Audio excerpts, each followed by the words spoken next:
Welcome back to Infidelity Tales Lab. We're incredibly grateful for your support. Before we begin today's tale, tell us, which city or country are you joining us from? We love connecting with our global audience. Now, let's dive into today's story. Chapter 1. Fractured Foundations. The call from Westlake Children's Hospital came at 3:17 a.m., jolting Ryder Mercer from a restless sleep. Mr. Mercer, it's Dr. Patel. Your son's fever has spiked to 104. We need to run more tests. Ryder was already pulling on clothes before the call ended. He glanced at the empty space beside him in the king-sized bed. The third night his wife, Natalie, had been working late. As CEO of Mercer Security Solutions, a company specializing in high-end security systems for corporate and private clients, Ryder had built an empire on protecting others. Yet somehow, he'd failed to secure what mattered most. His 6-year-old son, Lucas, had been admitted 3 days ago with mysterious symptoms that had doctors baffled. Persistent fevers, unexplained bruising, fatigue that seemed to worsen whenever Natalie was his primary caregiver. Ryder's Tesla cut through the empty streets of Portland. Rain pelted the windshield as his mind replayed the increasing fractures in his decade-long marriage. The late nights. The password changes on Natalie's phone. The curious way Lucas flinched when his mother entered the room. At 38, Ryder Mercer was an imposing figure, 6'2", with obsidian eyes that unnerved his business competitors. Before founding his company, he'd spent 8 years in naval intelligence, specializing in threat assessment and elimination. Those who knew him well understood one fundamental truth.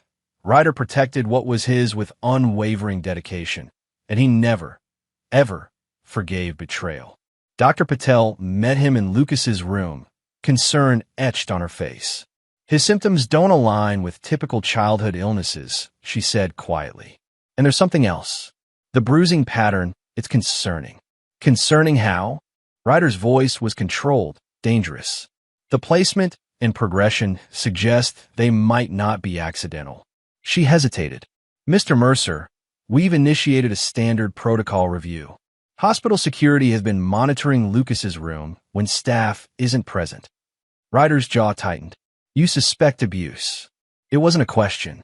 We're investigating all possibilities, Dr. Patel replied diplomatically. Lucas stirred, his small frame dwarfed by the hospital bed. Ryder moved to his son's side, gently smoothing back sweat-dampened hair from his forehead. Dad, Lucas's voice was weak, his eyes fever-bright. I'm here, buddy. Not going anywhere. Is Mom coming? Fear flickered across the boy's face. No, just me tonight. Ryder watched his son visibly relax at this information, another piece of evidence in a puzzle he'd been subconsciously assembling for months. After Lucas drifted back to sleep, Ryder called Natalie. Lucas's condition has worsened, he said flatly when she answered. I took a sleeping pill, she slurred. Can't drive. You handle it. Where are you? A pause. Home, obviously, but Ryder had installed the security systems in their Lake Oswego mansion himself. He knew the distinct acoustic signature of their master bedroom. Wherever Natalie was, it wasn't home. I'll stay with him tonight, Ryder said, ending the call before temptation led him to reveal his suspicions.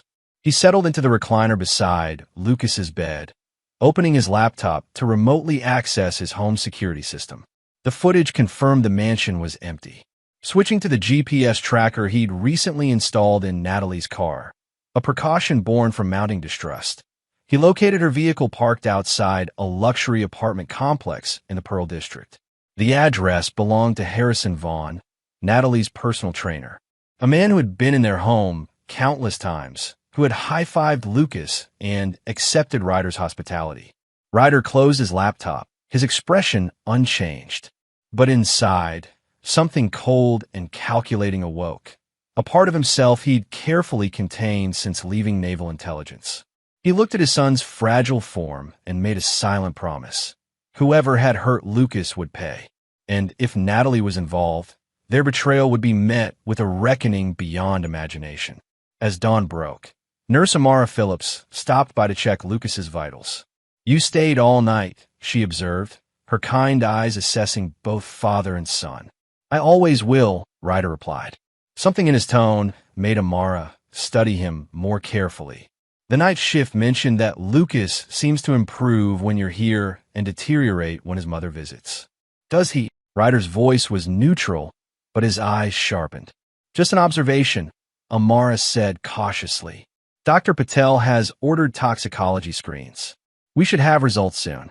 After she left, Ryder messaged his company's head of security, Miguel Torres. Need deep background on Harrison Vaughn and comprehensive surveillance package. Priority Alpha. The reply came instantly on it. Personal or business? Ryder looked at his sleeping son. Personal. Extreme discretion required. Chapter 2. The Monitor. 3 days passed with Ryder rarely leaving Lucas's side. When he did, it was only after ensuring hospital security had eyes on his son's room. Natalie visited sporadically, always rushing, always distracted. On the fourth night, Lucas's condition mysteriously deteriorated again after Natalie's afternoon visit. The toxicology reports remained inconclusive, though Dr. Patel noted the presence of substances that warranted further investigation. Ryder was dozing in the hospital room recliner when Nurse Amara gently touched his shoulder. Mr. Mercer, could I speak with you outside for a moment? In the hallway, her professional demeanor was overlaid with unmistakable tension. Something came up on the night monitor, she said quietly. Hospital policy requires me to show this to the attending physician, but I wanted you to see it first. She led him to a small security room where a technician sat before multiple screens. With a nod from Amara, the technician played footage from Lucas's room, timestamped from the previous afternoon during Natalie's visit. The moment Ryder saw what was on screen, he gasped. Without hesitation, he called the police. The footage showed Natalie waiting until Lucas was alone, then removing something from her purse, a small vial. With practiced efficiency, she added drops to Lucas's water cup, mixed it with his spoon, and held it to his lips. Within 20 minutes, Lucas was vomiting violently. We've secured the cup, Amara said, and Dr. Patel is ordering a more extensive toxicology panel. Ryder's face had become a mask of cold fury.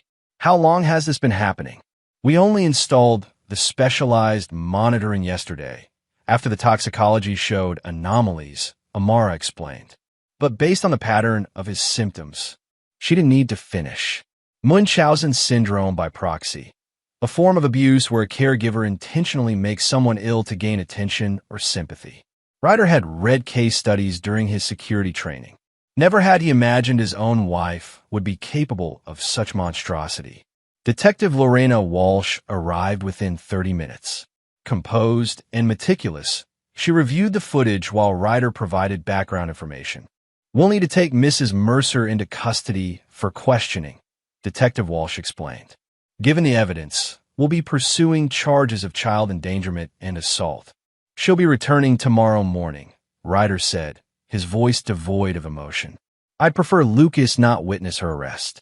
We can intercept her in the parking garage, Detective Walsh agreed. After she left, Ryder returned to Lucas's bedside, a maelstrom of emotions barely contained beneath his stoic exterior. Betrayal cut deep, but this was something far more sinister. Natalie hadn't just betrayed their marriage. She had systematically poisoned their son. His phone buzzed with a message from Miguel. Preliminary report ready. Encrypted to your secure server. In the hospital bathroom, Ryder reviewed the findings on his tablet. Harrison Vaughn had a history that extended beyond personal training. He'd been implicated in 2 prior cases involving wealthy clients' bitter divorces, always as the romantic leverage that preceded suspiciously favorable settlements for the wives involved. More disturbingly, financial traces showed Natalie had consulted a high-profile divorce attorney 3 months ago. She'd also made significant transfers to offshore accounts, money siphoned from their joint accounts in small increments over the past year. This wasn't just an affair. It was a calculated exit strategy. Ryder returned to Lucas's bedside, a plan already forming in his mind. Natalie and Harrison had orchestrated a scheme to position her for a lucrative divorce, with Lucas as a pawn in their game. What they didn't realize was that they had awakened something far more dangerous than a betrayed husband. They had provoked a predator who now had them in his sights. Chapter 3. Breaking Point. The morning brought controlled chaos as Detective Walsh and her team intercepted Natalie in the hospital parking garage. News of the arrest spread through the hospital staff with hushed urgency. Dr. Patel confirmed their suspicions. The substance in Lucas's water cup contained ipecac and traces of sedatives, a combination designed to induce illness while keeping Lucas compliant. By afternoon, Lucas's condition had already begun to improve. The persistent fever broke, and for the first time in weeks, his eyes were clear and alert. "Where's Mom?" he asked as Ryder helped him with lunch. "Mom is going to be away for a while," Ryder said carefully. "She's not feeling well." Lucas pushed his food around his plate. "Is it because of the medicine?" Ryder froze. "What medicine, buddy?" "The special medicine. Mom says I'm sick and needed to get better, but it always makes my tummy hurt." Lucas's voice dropped to a whisper. "She said if I told you, I'd have to go away forever." The plastic cup in Ryder's hand cracked under his grip. He forced himself to breathe, to speak calmly. "You never have to take that medicine again, Lucas. And you're never going away. I promise." After Lucas fell asleep, Ryder met with Detective Walsh and Assistant District Attorney Preston Davis in the hospital conference room. "We've searched your home and found substantial evidence," Detective Walsh explained. "Ipecac, laxatives, crushed sedatives, all hidden in a locked case in your wife's closet.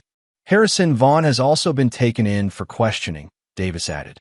"Their text messages suggest he was aware of her activities and may have been helping acquire some of the substances. Preliminary charges will include aggravated child abuse, attempted poisoning, and conspiracy," Walsh continued. "Given the premeditation and duration, we're looking at significant prison time." Ryder absorbed this information with unnerving stillness. "And Lucas, Child Protective Services has been notified, but given your clear non-involvement and protective actions, there's no reason you won't retain full custody," Davis assured him.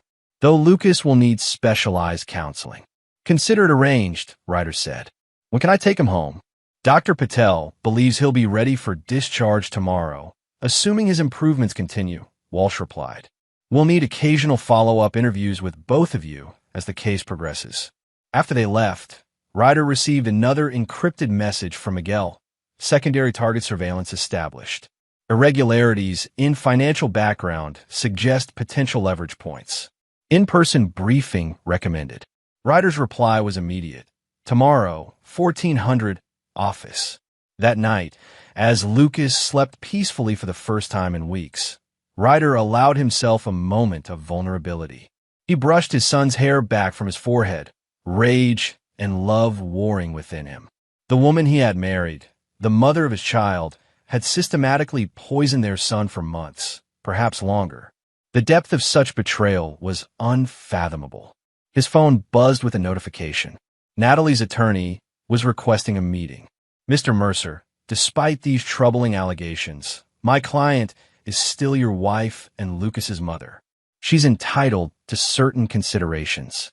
Perhaps we can discuss this matter like civilized people before irrevocable decisions are made." Ryder stared at the message, a cold smile forming on his lips. They still thought this was about divorce, about money, about legal maneuvering. They had no idea what they'd unleashed. He composed a single reply. "Your client poisoned my son repeatedly over months, threatened him into silence, and conspired with her lover to continue this abuse while planning to steal my assets. There will be no considerations. There will be no civilized discussion. There will only be consequences." He sent the message and blocked the number. The next morning, as he helped Lucas pack his few belongings for discharge, Nurse Amara stopped by with a tablet. "Lucas's final labs are all clear," she said, relief evident in her voice. Then, more quietly, "The police were here again this morning. They found evidence that Natalie may have been gradually poisoning you as well.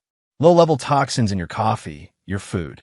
Ryder absorbed this revelation without visible reaction, though inside, another piece clicked into place. The unexplained headaches, the occasional nausea, symptoms he'd attributed to stress. "Thank you for telling me," he said simply. "Will you be okay?" Amara asked, genuine concern in her eyes. Ryder looked at Lucas, now animated and chatting with an orderly about superhero powers. "We will be," he said with quiet certainty. but others won't. As they left the hospital, Lucas holding tight to his father's hand, Ryder's phone buzzed with a news alert. Harrison Vaughn had been released on bail, his attorney vehemently denying any knowledge of or involvement in Natalie's actions. Ryder closed the notification, his expression unreadable. Let them think this would play out in courtrooms and legal briefs. Let them believe that restraining orders and bail conditions would protect them. He had spent 8 years in naval intelligence eliminating threats. Now, he would use those same skills to protect his son in a different way, by ensuring that those who had harmed him would never have the opportunity to do so again.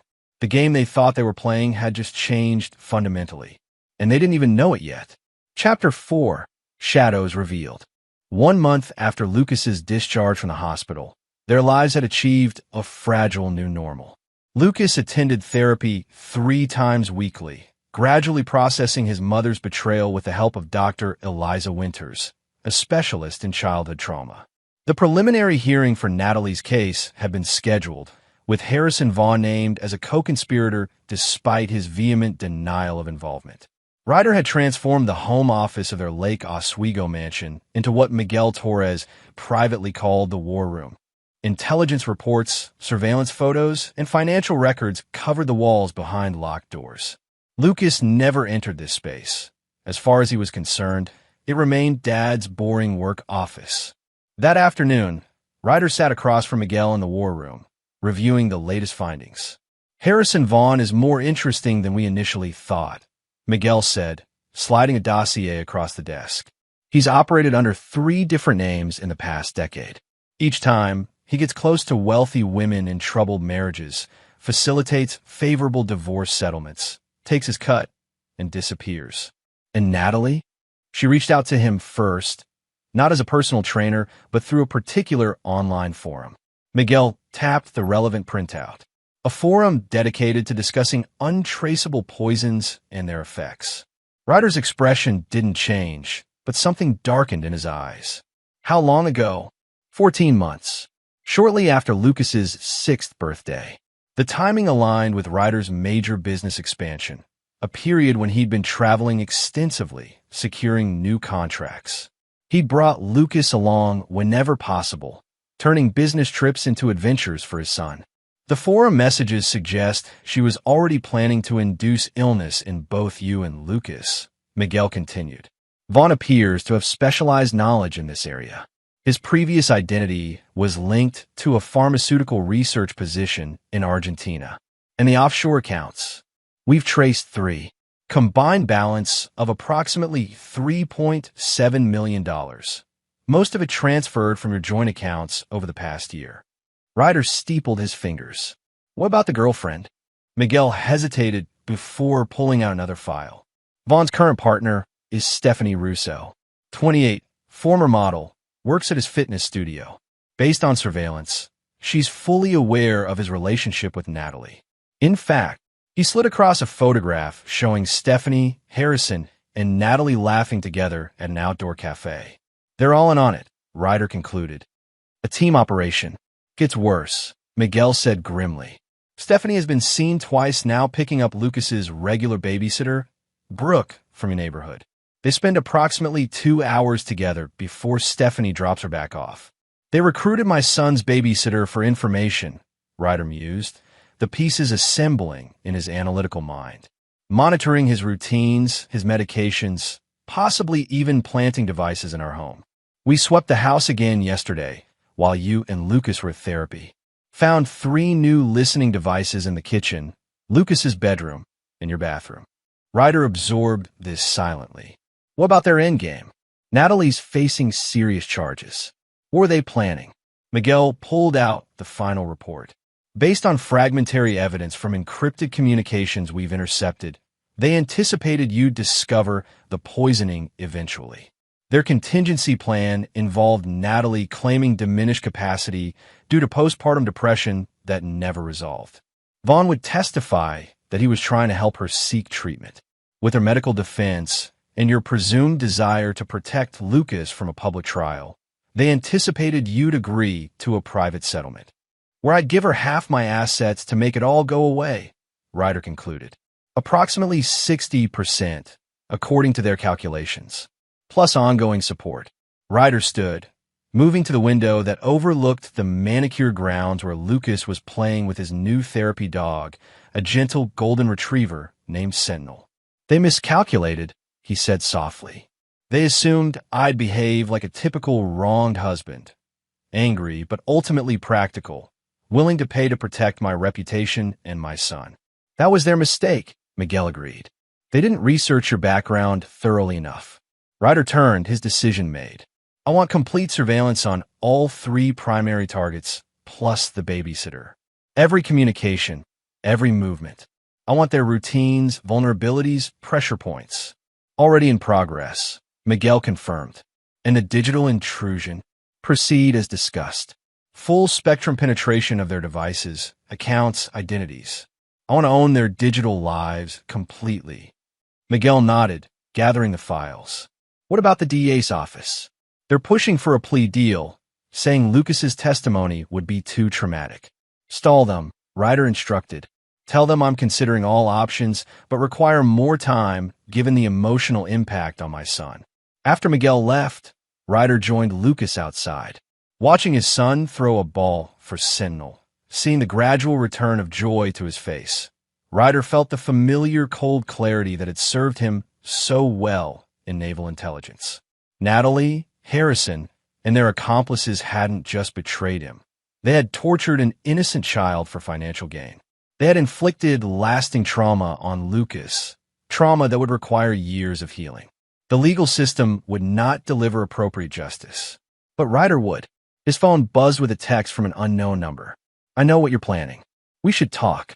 Hey, curious, Ryder replied. Who is this? The response came quickly. Amara Phillips, the nurse who showed you the monitor footage. I have information you need. Ryder studied the message, suspicion warring with intuition. After running the number through a verification system, he arranged to meet her the following day at a quiet cafe far from the hospital. Justice was coming, and it would arrive from unexpected directions. Chapter 5. The Hunter's Past. The cafe where Ryder met Amara was deliberately nondescript, a place where neither of them was likely to be recognized.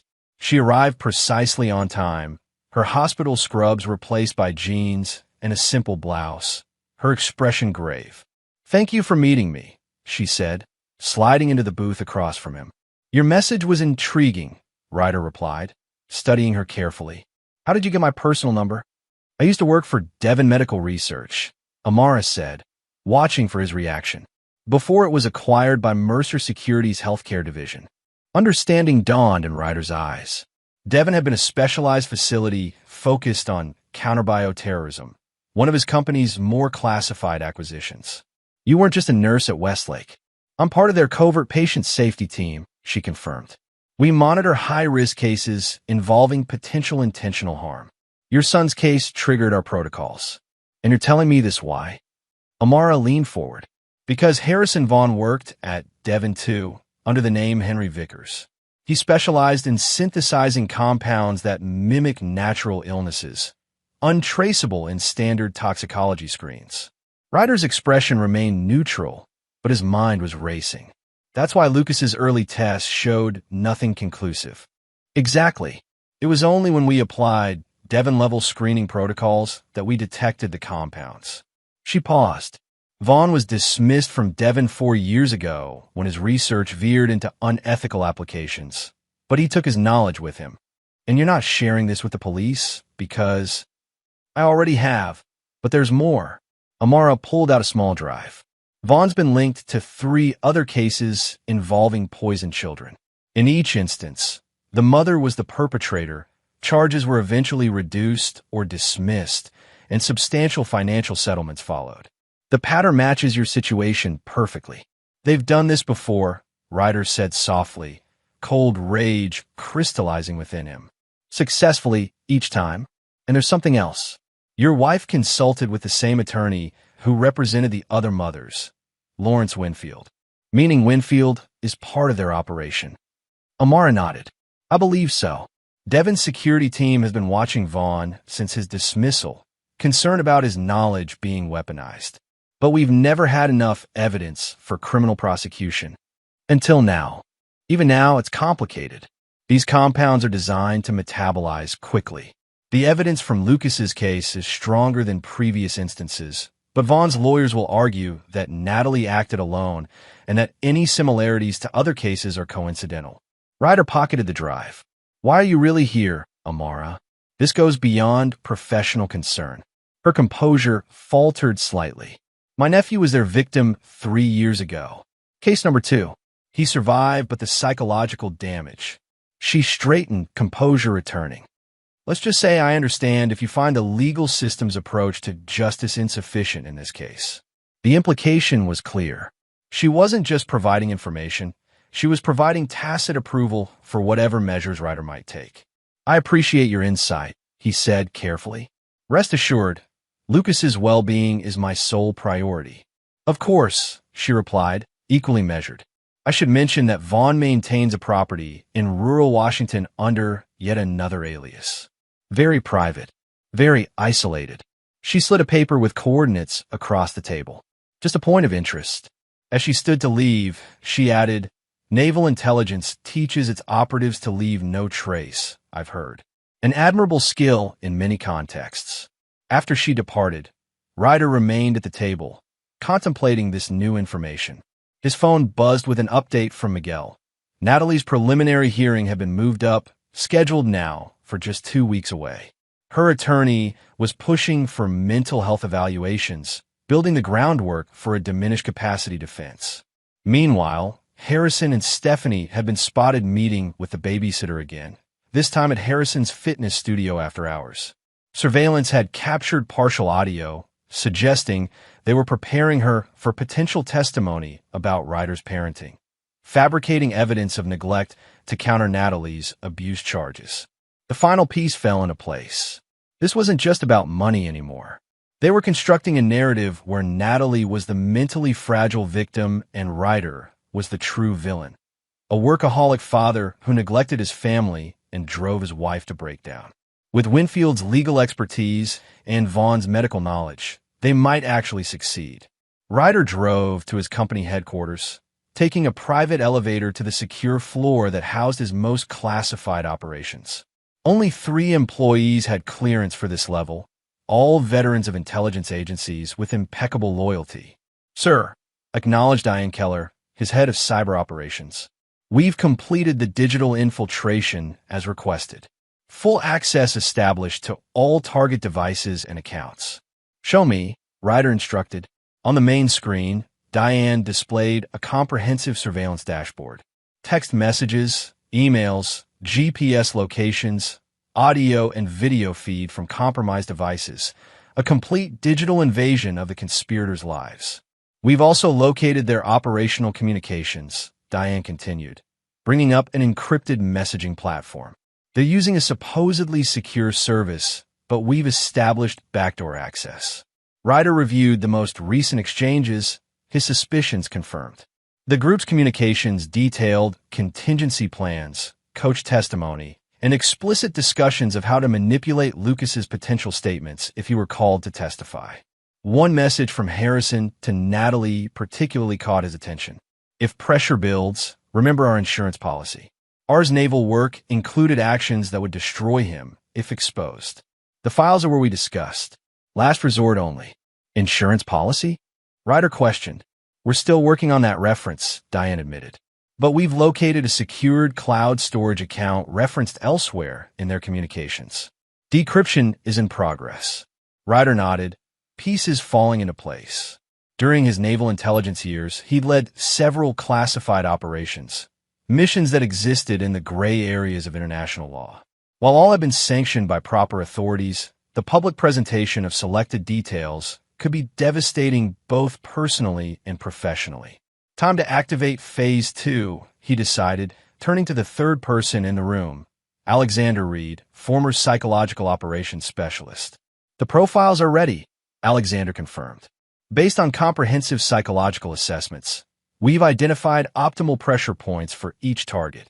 On a separate screen, he displayed detailed psychological profiles of Natalie, Harrison, Stephanie, Brooke the babysitter, and Lawrence Winfield. Natalie's primary vulnerabilities are her narcissism and paranoia. Harrison fears exposure and physical pain. Stephanie values her public image above all else. Brooke is financially desperate and deeply insecure. Winfield has a pathological fear of professional disgrace. Begin individualized pressure campaigns, Ryder instructed. Subtle at first, then escalating. I want them destabilized, uncertain, and turning against each other before the hearing. As he left the facility, Ryder thought of Lucas at home with his new nanny, a former military child psychologist thoroughly vetted by Miguel's team. His son was safe, finally, but the people who had hurt him continued to move freely in the world, plotting their next moves, confident in their ability to manipulate the system. That confidence was about to be systematically destroyed. Chapter 6, Blood Ties. 10 days before Natalie's preliminary hearing, the first cracks in the conspirators' alliance began to show. Ryder monitored the situation from his war room, watching as his carefully orchestrated pressure campaign yielded results. Harrison Vaughn received an anonymous package containing medical documents from his time at Devon Research, documents that detailed his unauthorized experiments and subsequent dismissal. The same day, his fitness studio clients began receiving emails detailing his history of professional misconduct, complete with fabricated but convincing testimonials from former victims. Stephanie discovered her modeling portfolio website had been replaced with digitally altered images depicting her in compromising positions, alongside manufactured evidence of prescription drug abuse. The images hadn't been publicly released yet, but the implicit threat was clear. Lawrence Winfield found his law firm's client database apparently breached, with selective files regarding his involvement in the previous poisoning cases compiled and left prominently on his private office computer. The babysitter, Brooke, received notice that her student loans had been mysteriously accelerated to immediate repayment status, along with evidence that her recent communications with Harrison and Stephanie had been recorded. And Natalie, held in county jail awaiting her hearing, discovered that her commissary account had been emptied, her phone privileges revoked due to system errors, and her carefully accumulated privileges within the jail hierarchy suddenly gone. Small pressures individually. Combined, they created an atmosphere of paranoia and suspicion that Ryder could monitor in real time through their digital communications. Someone knows everything.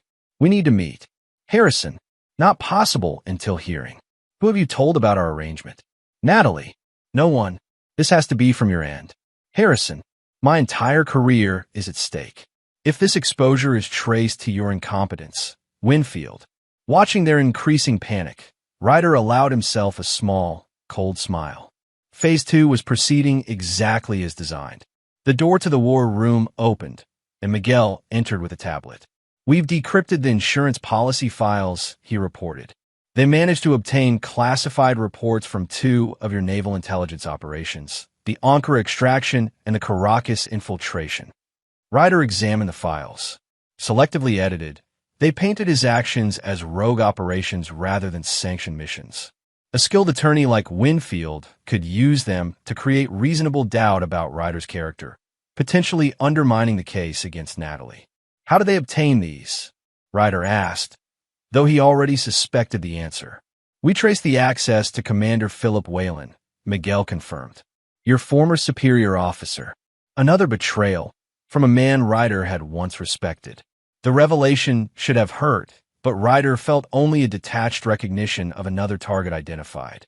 Add Whalen to the surveillance list, Ryder instructed. Same protocols. Miguel hesitated. There's something else you should see. He pulled up a genetic test report from Lucas's hospital records, one Ryder hadn't seen before. Standard protocol in suspected abuse cases includes DNA verification of family relationships, Miguel explained gently.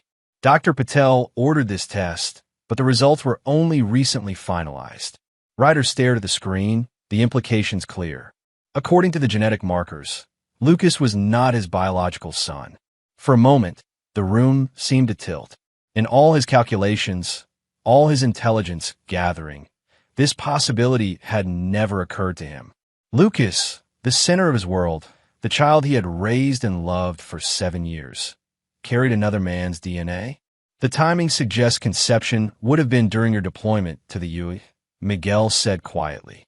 When Natalie claimed she visited you on leave. She never made that trip, Ryder said, his voice distant. She claimed it was canceled at the last minute due to illness.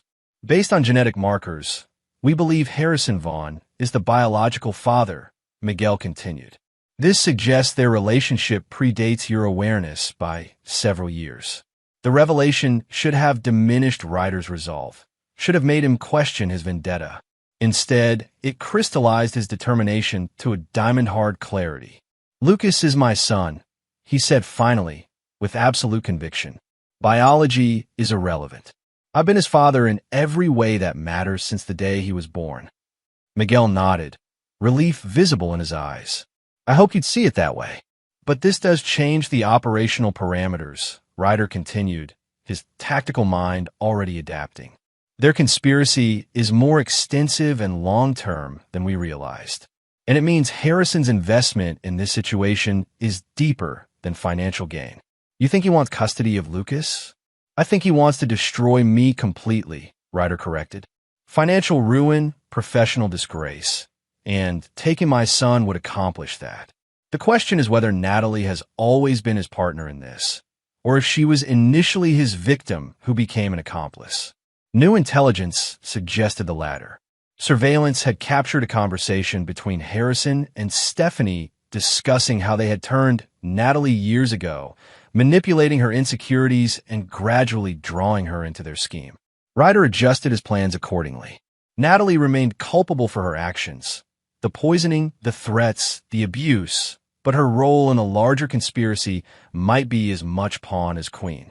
That evening, as Lucas showed him a drawing from therapy, a family portrait featuring Ryder, Lucas, and Sentinel the therapy dog, Ryder felt a surge of protective fury unlike anything he'd experienced before.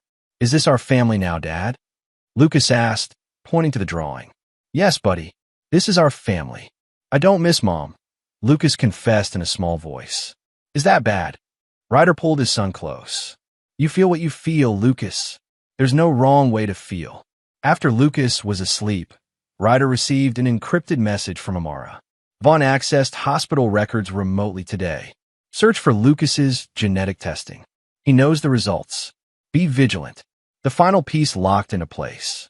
If Harrison knew he was Lucas's biological father, he would leverage that fact in court, potentially complicating Ryder's custody rights despite Natalie's abuse. That night, Ryder called Alexander Reed. Accelerate the timetable, he instructed. I want Phase 3 operational immediately. Sir, Phase 3 was scheduled for after the hearing, Alexander cautioned. Moving now increases certain risks. Circumstances have changed, Ryder replied. Our opponents are preparing to escalate. We need to preempt them. After ending the call, Ryder sat in the darkness of his office, contemplating the chessboard he had constructed. Every move had been calculated, every contingency planned for, except this one fundamental truth about his son's paternity. But it changed nothing about his resolve. Those who had hurt Lucas would still face justice. His justice, not the courts. Their conspiracy would be dismantled, their lives destroyed as systematically as they had planned to destroy his.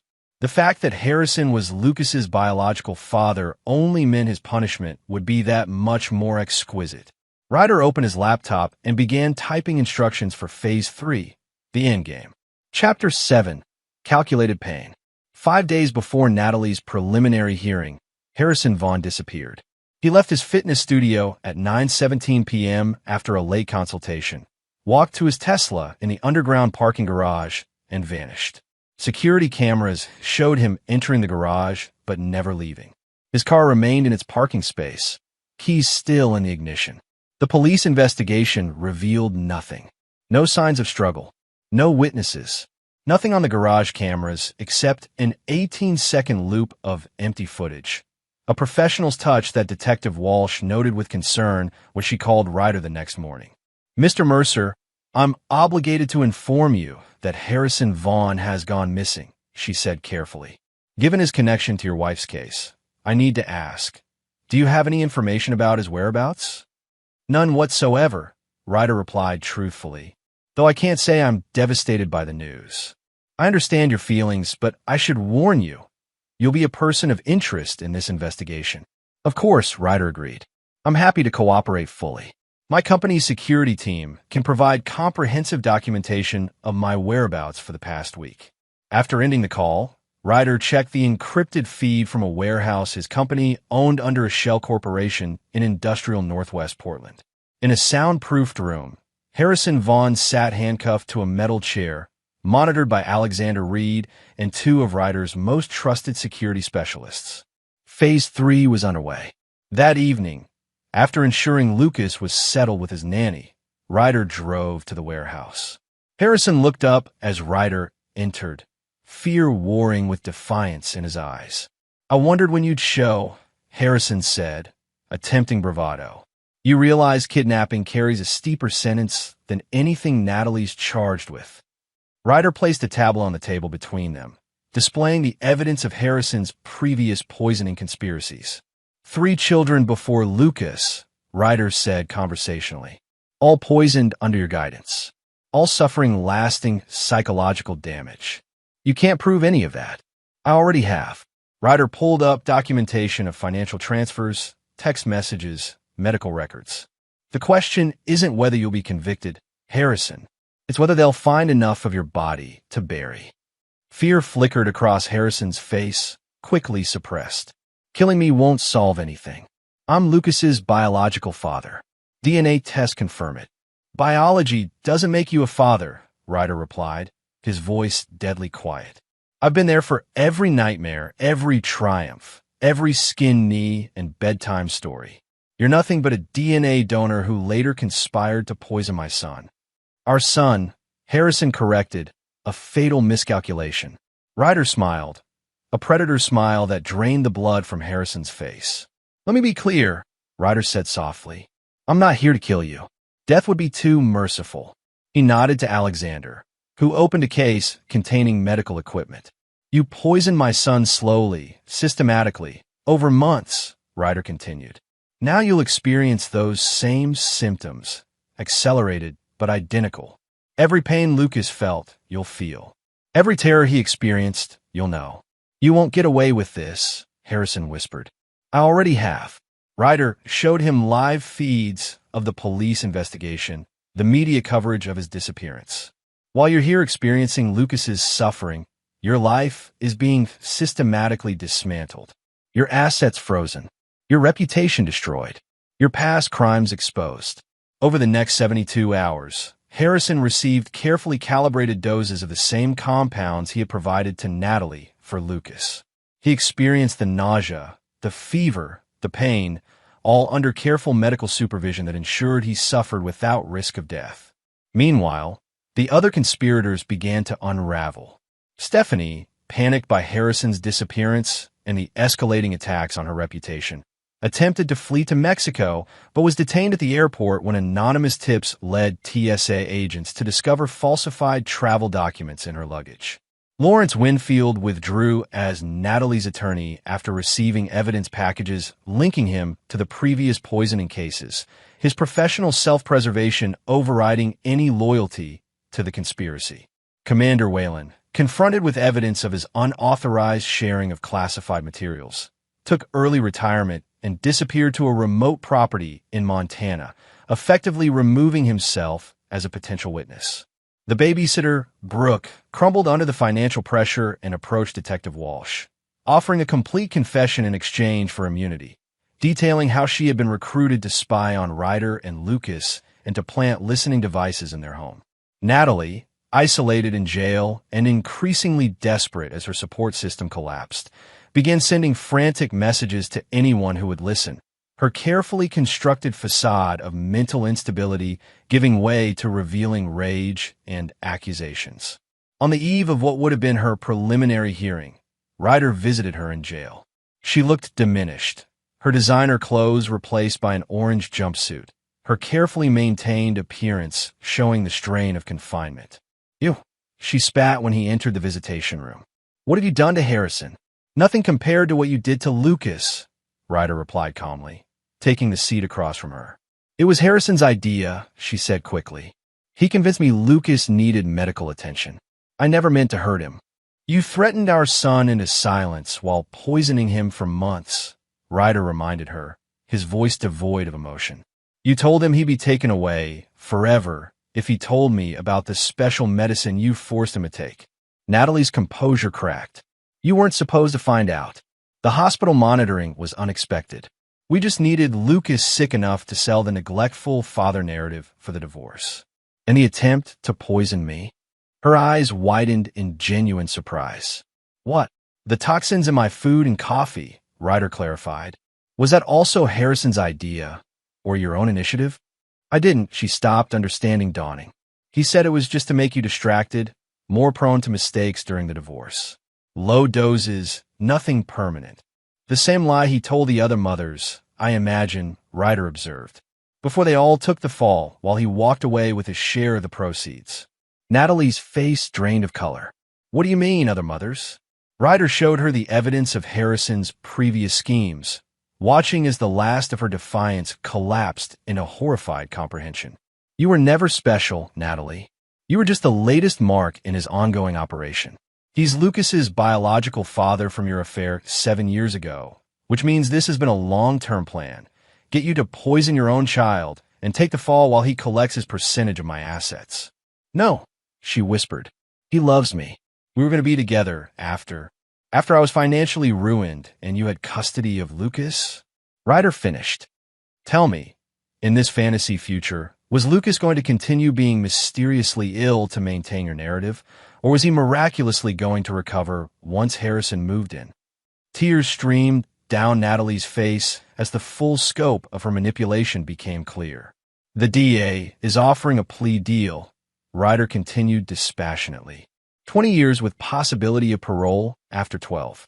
Given the evidence Brooke has provided and the additional victims we've identified, I'd take it if I were you. The alternative is spending the rest of your life in prison. What about Harrison? She asked, desperation in her voice. Harrison is experiencing everything Lucas experienced, Ryder said softly. Every symptom, every fear, every moment of confusion and pain. Understanding dawned in Natalie's eyes. You have him. Had, Ryder corrected. By now, he's been delivered to a location outside U.S. jurisdiction, where he'll face consequences for his previous victims. You'll never see him again. This was true, in its way.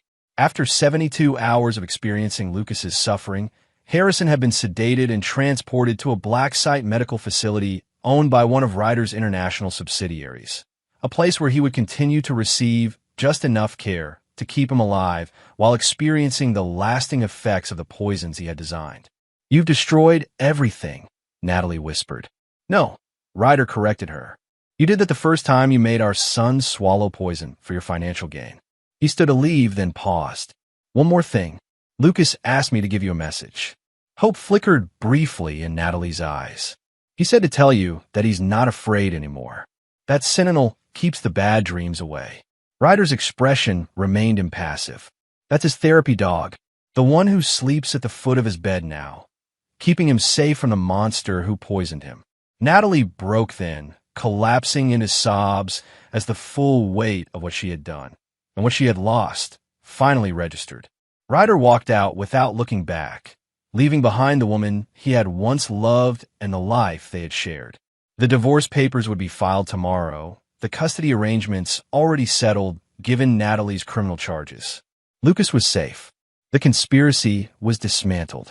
Justice, real justice, not the pale approximation offered by courts, had been served. And Ryder Mercer was just getting started. Chapter 8. The Reckoning. 3 months after Natalie accepted the DA's plea deal, Ryder sat in his office reviewing the quarterly reports from Mercer Security Solutions.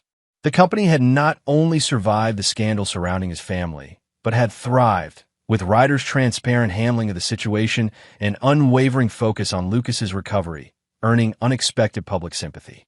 Lucas himself was flourishing. His therapy was progressing well, his health fully restored, and his nightmares increasingly rare. He had started at a new school where nobody knew his history, making friends, and gradually reclaiming the childhood that had been interrupted by Natalie's betrayal. A knock at the door preceded Miguel's entrance, tablet in hand.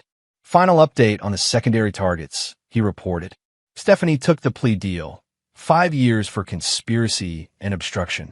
She's been cooperating, providing details about previous operations in exchange for protection. And Winfield, disbarred last week. The evidence we provided to the Bar Association was compelling. He's facing criminal charges in 2 states for his role in the previous cases. Commander Whalen? Miguel's expression darkened slightly. Still in Montana. Remote property. Minimal contact with outside world. Ryder nodded thoughtfully. And our primary asset? Secure at the Ecuador facility. Medical reports indicate stable condition, though the psychological evaluation suggests significant deterioration. Harrison's disappearance remained officially unsolved, though Detective Walsh continued to cast suspicious glances at Ryder during their increasingly infrequent meetings. Without evidence, however, her suspicions remained just that. "What about Natalie?" Ryder asked, though he already knew the answer. Settled into the routine at Lakewood Correctional. No visitors except her mother twice monthly. Psychiatric reports indicate depression and anxiety, but no suicidal ideation. Ryder absorbed this information with clinical detachment. Natalie's suffering held no particular satisfaction for him. She was simply a threat that had been neutralized, a chapter closed. "And our special project?" he inquired. Miguel smiled slightly. "Dr. Winters reports that Lucas is responding exceptionally well to the cognitive behavioral techniques. His resilience scores have improved dramatically. This was the true victory, not the destruction of those who had harmed his son, but Lucas's recovery and renewed happiness. There is one outstanding matter," Miguel added, his expression growing serious. "Commander Whalen. He still possesses copies of her naval intelligence files." Ryder considered this. Whalen represented the last loose end in the conspiracy, a potential threat who could someday resurface with damaging information. "It's time we addressed that vulnerability," Ryder decided. "Arrange the usual protocols." Miguel nodded, understanding the instructions perfectly. That weekend, Ryder took Lucas camping in the Cascade Mountains, a father-son adventure free from digital devices and painful memories. Watching Lucas roast marshmallows by the campfire, Sentinel dutifully at his side, Ryder felt a rare moment of genuine peace. "Dad," Lucas asked, his face golden in the firelight. "Are bad people always punished?" Ryder considered the question carefully. "Not by the world, buddy. Sometimes the world misses things. But I believe that one way or another, people face consequences for the harm they cause." Lucas nodded, satisfied with this answer. "Like Mom and Harrison?" "Yes," Ryder said simply. "Like them. Will I ever have to see them again?" "No," Ryder promised. "Never." Later that night, as Lucas slept soundly in their tent, Ryder received a single encrypted message from Alexander. "Montana situation resolved. Asset permanently retired. No traces."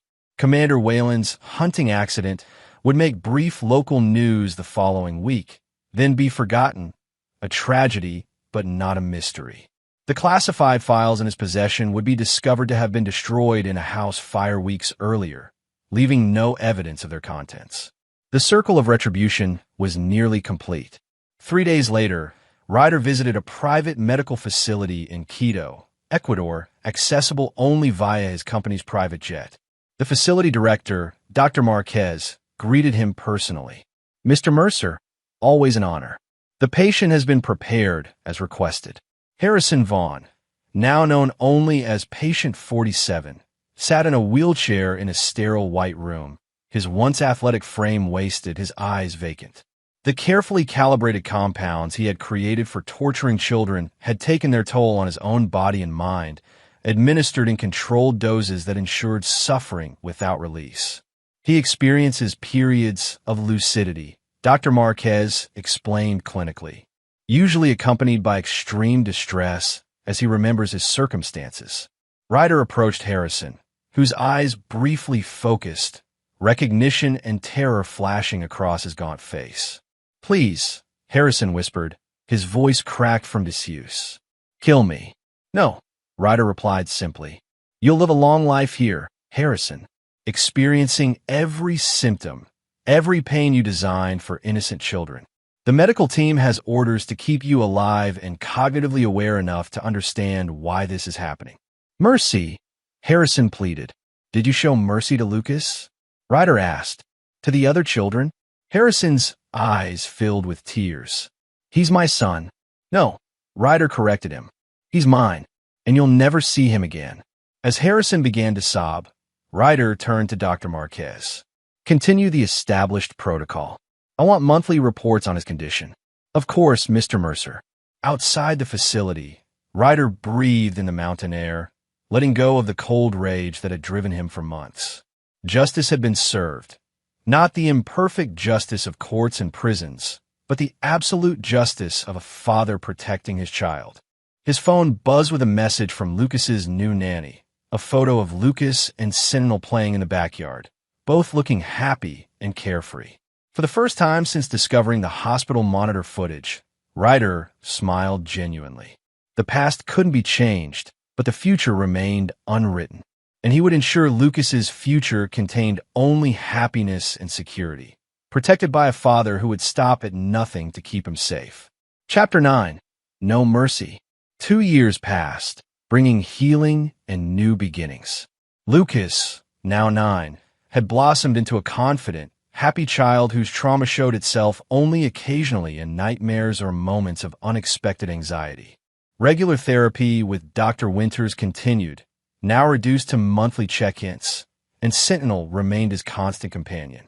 Mercer Security Solutions had expanded internationally, with Ryder strategically delegating operational responsibilities to allow more time with Lucas. Their bond had grown stronger through the crucible of shared trauma and recovery, forging a relationship built on absolute trust and devotion. On a crisp autumn morning, Ryder sat in his home office reviewing surveillance reports from the Ecuador facility, his quarterly ritual of confirming that Harrison remained securely contained. Physically stabilized, but mentally diminished, patient 47 had become a ghost, his existence known only to Ryder and his innermost circle. A knock at the door interrupted his review. Miguel entered, accompanied by Amara Phillips, whose occasional advisory role had evolved into regular consultation on Lucas's continued recovery. We have a situation, Miguel said without preamble. Natalie's mother died last week. I'm aware, Ryder replied.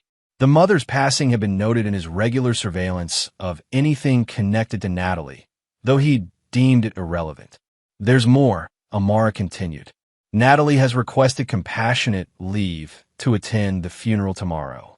Given her model prisoner status and the circumstances, it's been granted, under escort, of course. Ryder's expression remained neutral, but his mind immediately calculated potential threat vectors. Length of release? 6 hours, Miguel supplied. 2 armed corrections officers will accompany her at all times. That's not the concerning part, Amara added. Lawrence Winfield has been seen visiting her mother's attorney this week. We believe her mother's will contain provisions for Lucas, possibly a trust fund or inheritance, which would require Lucas's presence at the reading of the will, Ryder concluded, understanding the potential complication, creating an opportunity for Natalie to see him. Exactly, Miguel confirmed. The attorney has already contacted our legal department requesting Lucas's attendance next week. Ryder considered this development. In the 2 years since Natalie's conviction, she had made no attempts to contact Lucas. Whether from respect for his recovery or recognition of the futility, Ryder couldn't say. This indirect approach through inheritance law was clever, potentially forcing a supervised meeting that courts might view as in Lucas's financial interest. What does Lucas want? Ryder asked, looking to Amara. He doesn't know yet, she replied. But in our last session, he mentioned that he sometimes wonders what happened to his mother. Not from missing her, she clarified quickly, but from curiosity about consequences. Ryder nodded thoughtfully. Arrange a consultation with Dr. Winters today. If she believes Lucas is emotionally prepared for this knowledge, I'll discuss it with him tonight. After they left, Ryder stood at his office window, watching Lucas and Sentinel playing in the yard below. The boy had Ryder's mannerisms now. Confident movements, analytical gaze, strategic approach to even simple games. Biology had proven irrelevant. Lucas was his son in every way that mattered. That evening, following Dr. Winter's cautious approval, Ryder sat with Lucas in their favorite spot, a window seat overlooking the lake, where their most important conversations had always taken place. "I need to tell you something about Mom," Ryder began carefully, watching his son's reaction. Lucas's expression grew serious but not fearful. "Is she trying to come back?" "No, buddy. She's still in prison. But her mother, your grandmother, has died." Lucas absorbed this with surprising composure. "I don't really remember her." "Grandma, I mean, she didn't visit often," Ryder acknowledged. "But it seems she left something for you in her will. Next week, there's going to be a meeting about it, and they've asked if you want to be there." "Will Mom be there too?" Lucas asked perceptively. "No," Ryder assured him. "She'll be at the funeral tomorrow, but she'll be back in prison before the will reading. You wouldn't have to see her." Lucas was quiet for a moment, petting Sentinel thoughtfully. "Do you think I should go?" Ryder chose his words carefully. "That's entirely your decision, Lucas.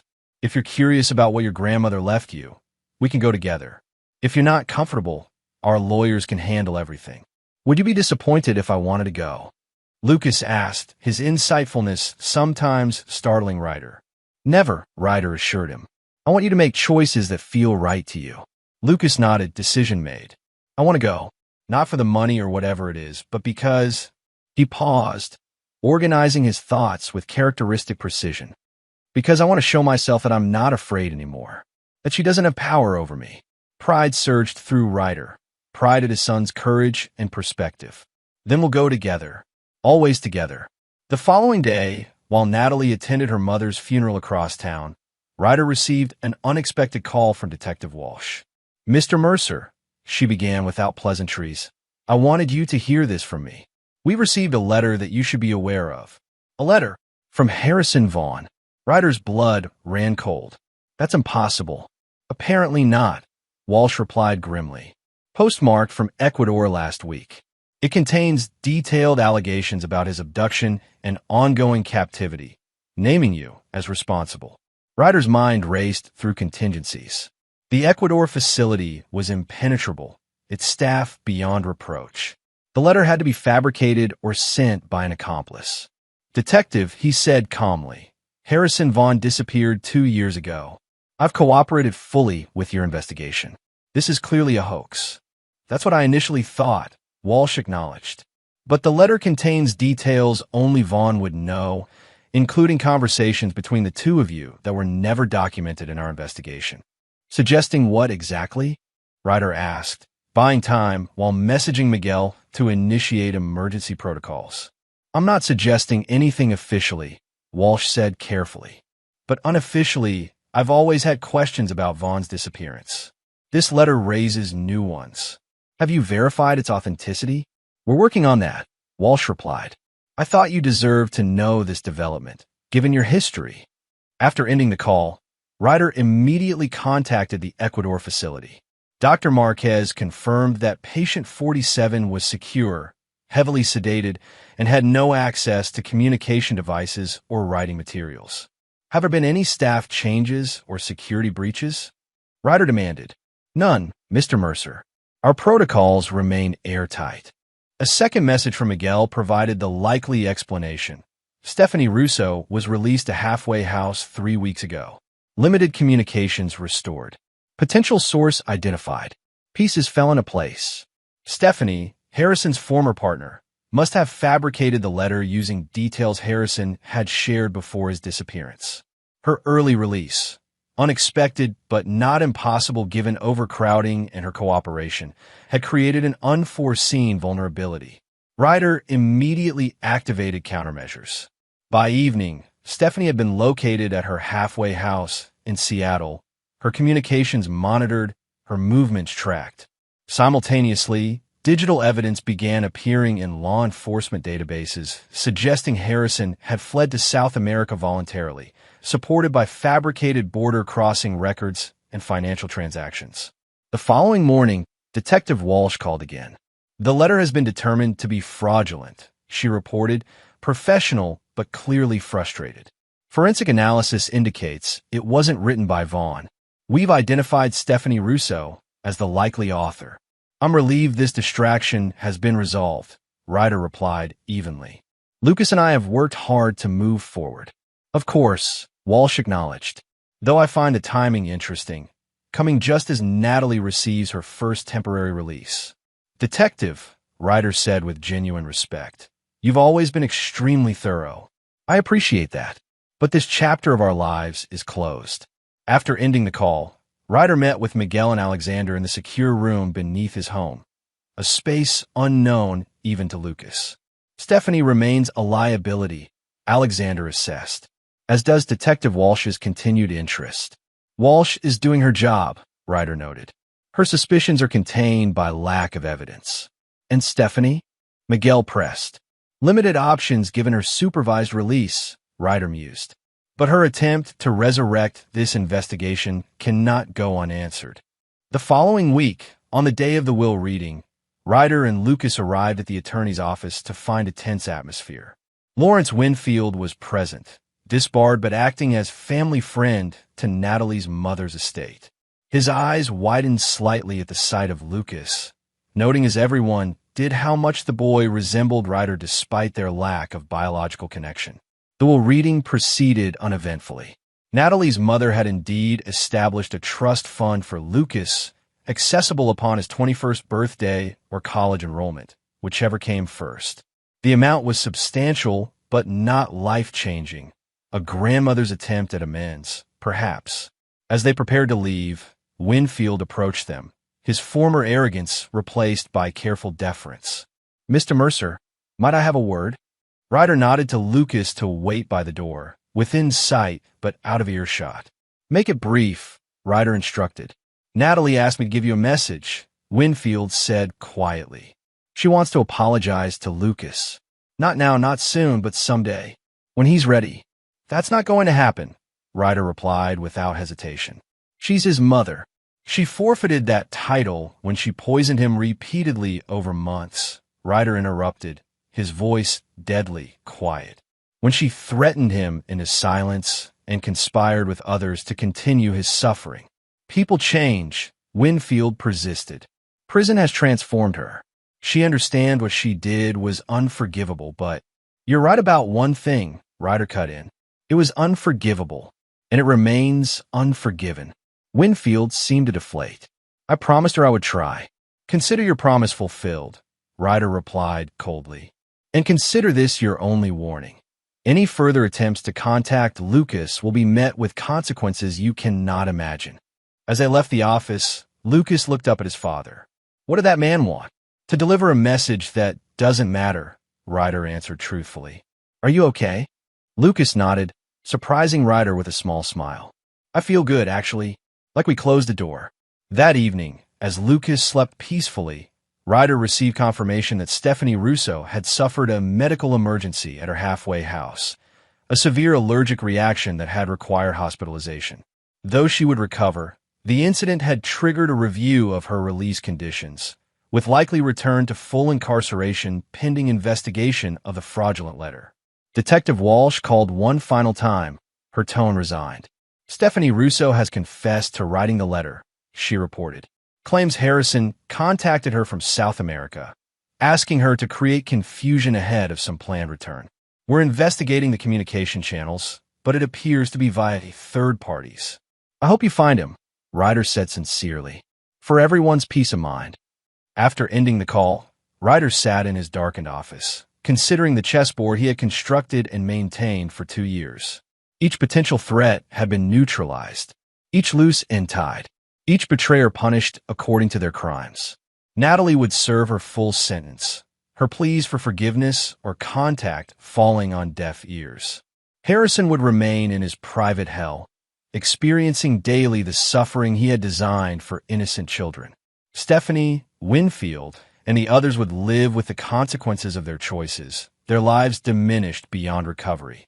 And Lucas would continue to thrive, protected by a father whose devotion recognized no limits and whose justice admitted no mercy for those who had harmed him. Ryder closed his laptop and went to check on his son, watching the gentle rise and fall of Lucas's chest as he slept peacefully, sentinel alert at the foot of his bed. "No mercy," Ryder whispered, a promise renewed. Not ever. For those who had betrayed them, there would be no redemption, no forgiveness, no second chances. Only the absolute justice of a father who had remade himself into something his enemies had never anticipated. A predator more patient, more thorough, and more implacable than they could have possibly imagined. In the end, that was his true revenge. Not just punishing those who had harmed Lucas, but ensuring they understood, in their final moments of clarity, the fundamental error of their calculations. They had mistaken his civilization for weakness, his patience for vulnerability, his love for exploitability. And in doing so, they had awakened something that would never rest until justice was complete. A father, a protector, a man who would burn the world to ashes before allowing anyone to harm his son again. And there you have it. Another story comes to an end. What did you think? I'd love to hear your thoughts in the comments below. If you enjoy this story, consider joining our community by subscribing. It means the world to us. For more stories like this one, check out the recommended videos on screen. And I'll see you there. Welcome back to another story on Infidelity Tales Lab. Before we begin, tell us, where in the world are you watching from? Now, let's dive into today's story. Chapter 1. The Foundation Cracks. Vincent Birch adjusted his tie in the rearview mirror of his black Ford F-150, taking a deep breath before stepping onto the manicured driveway of what used to be his home. The two-story colonial in Riverside Heights still looked immaculate, better than when he'd lived there, actually. Fresh paint, new landscaping, a BMW X5 parked where his truck once sat. 3 years. 3 years since the divorce that had torn his world apart, and he still felt the familiar knot in his stomach every time he came to pick up Melanie for their weekend visits. But today was different. Today was his daughter's 16th birthday, and Brenda had insisted on a family celebration, meaning her new husband Corey would be playing dad while Vincent stood awkwardly on the sidelines. Vincent had built his construction company, Birch Builders, from nothing. Starting with just a pickup truck and a toolbox at 22, he'd grown it into one of Denver's most respected residential contractors. 16-hour days, missed dinners, weekend projects. Also, Brenda could have the house she wanted, the lifestyle she craved. But apparently, that wasn't enough. She needed something more exciting than a man who came home with dirt under his fingernails. The front door opened before he could knock. Corey Gonzalez stood there in his crisp polo shirt and khakis, all white teeth, and rehearsed charm. At 38, he was younger than Vincent's 42, with the soft look of someone who'd never done real work. He sold insurance, risk management solutions. He'd corrected Vincent once with that patronizing smile. "Vince." "Right on time," Corey said, extending his hand with corporate enthusiasm. "Come on in, birthday girl's been waiting." Vincent accepted the handshake briefly, noting how Corey's palm felt like a baby's compared to his own callous grip. "Where is she?" "Living room, opening presents. We got her that laptop she wanted, plus Brenda surprised her with a car shopping trip next weekend." Corey's tone carried just enough emphasis to remind Vincent that they were the ones providing the big gifts now. The living room had been completely redecorated since Vincent's time. Gone were the sturdy, practical pieces he'd chosen, replaced by sleek modern furniture that looked impressive but uncomfortable. Melanie sat cross-legged on the floor, surrounded by gift-wrapping boxes, her dark hair, so much like her mother's, falling across her face as she examined a new iPhone. "Dad!" She jumped up and hugged him, and for a moment, everything else faded away. This was what mattered. This was what he'd fought for in the custody battle, even when the lawyers had warned him that fathers rarely won. "Happy birthday, sweetheart." He handed her his gift, a professional-grade camera she'd been hinting about for months. Her face lit up as she unwrapped it, and Vincent felt a surge of satisfaction at getting it exactly right. "This is perfect, Dad. I can't wait to try it out." Brenda emerged from the kitchen carrying an elaborate birthday cake, her blonde hair perfectly styled as always. She'd gained weight since the divorce. Not much, but enough that her yoga clothes looked a little tighter. "Vincent, you made it." wouldn't miss it. He kept his voice neutral, cordial. 3 years of practice had taught him to swallow his real thoughts. The birthday dinner was an exercise in forced civility. Corey dominated the conversation, dropping casual mentions of his golf handicap, the vacation to Cabo he was planning for the family, his thoughts on Melanie's college prospects. Vincent noticed how his daughter seemed to shrink a little with each of Corey's pronouncements about her future. After cake, while Melanie showed off her camera to some friends who'd arrived, Vincent found himself alone with Brenda and Corey in the kitchen. "So how's business?" Brenda asked, loading the dishwasher with the same aggressive efficiency she'd always possessed. "Good. Busy." Vincent didn't elaborate.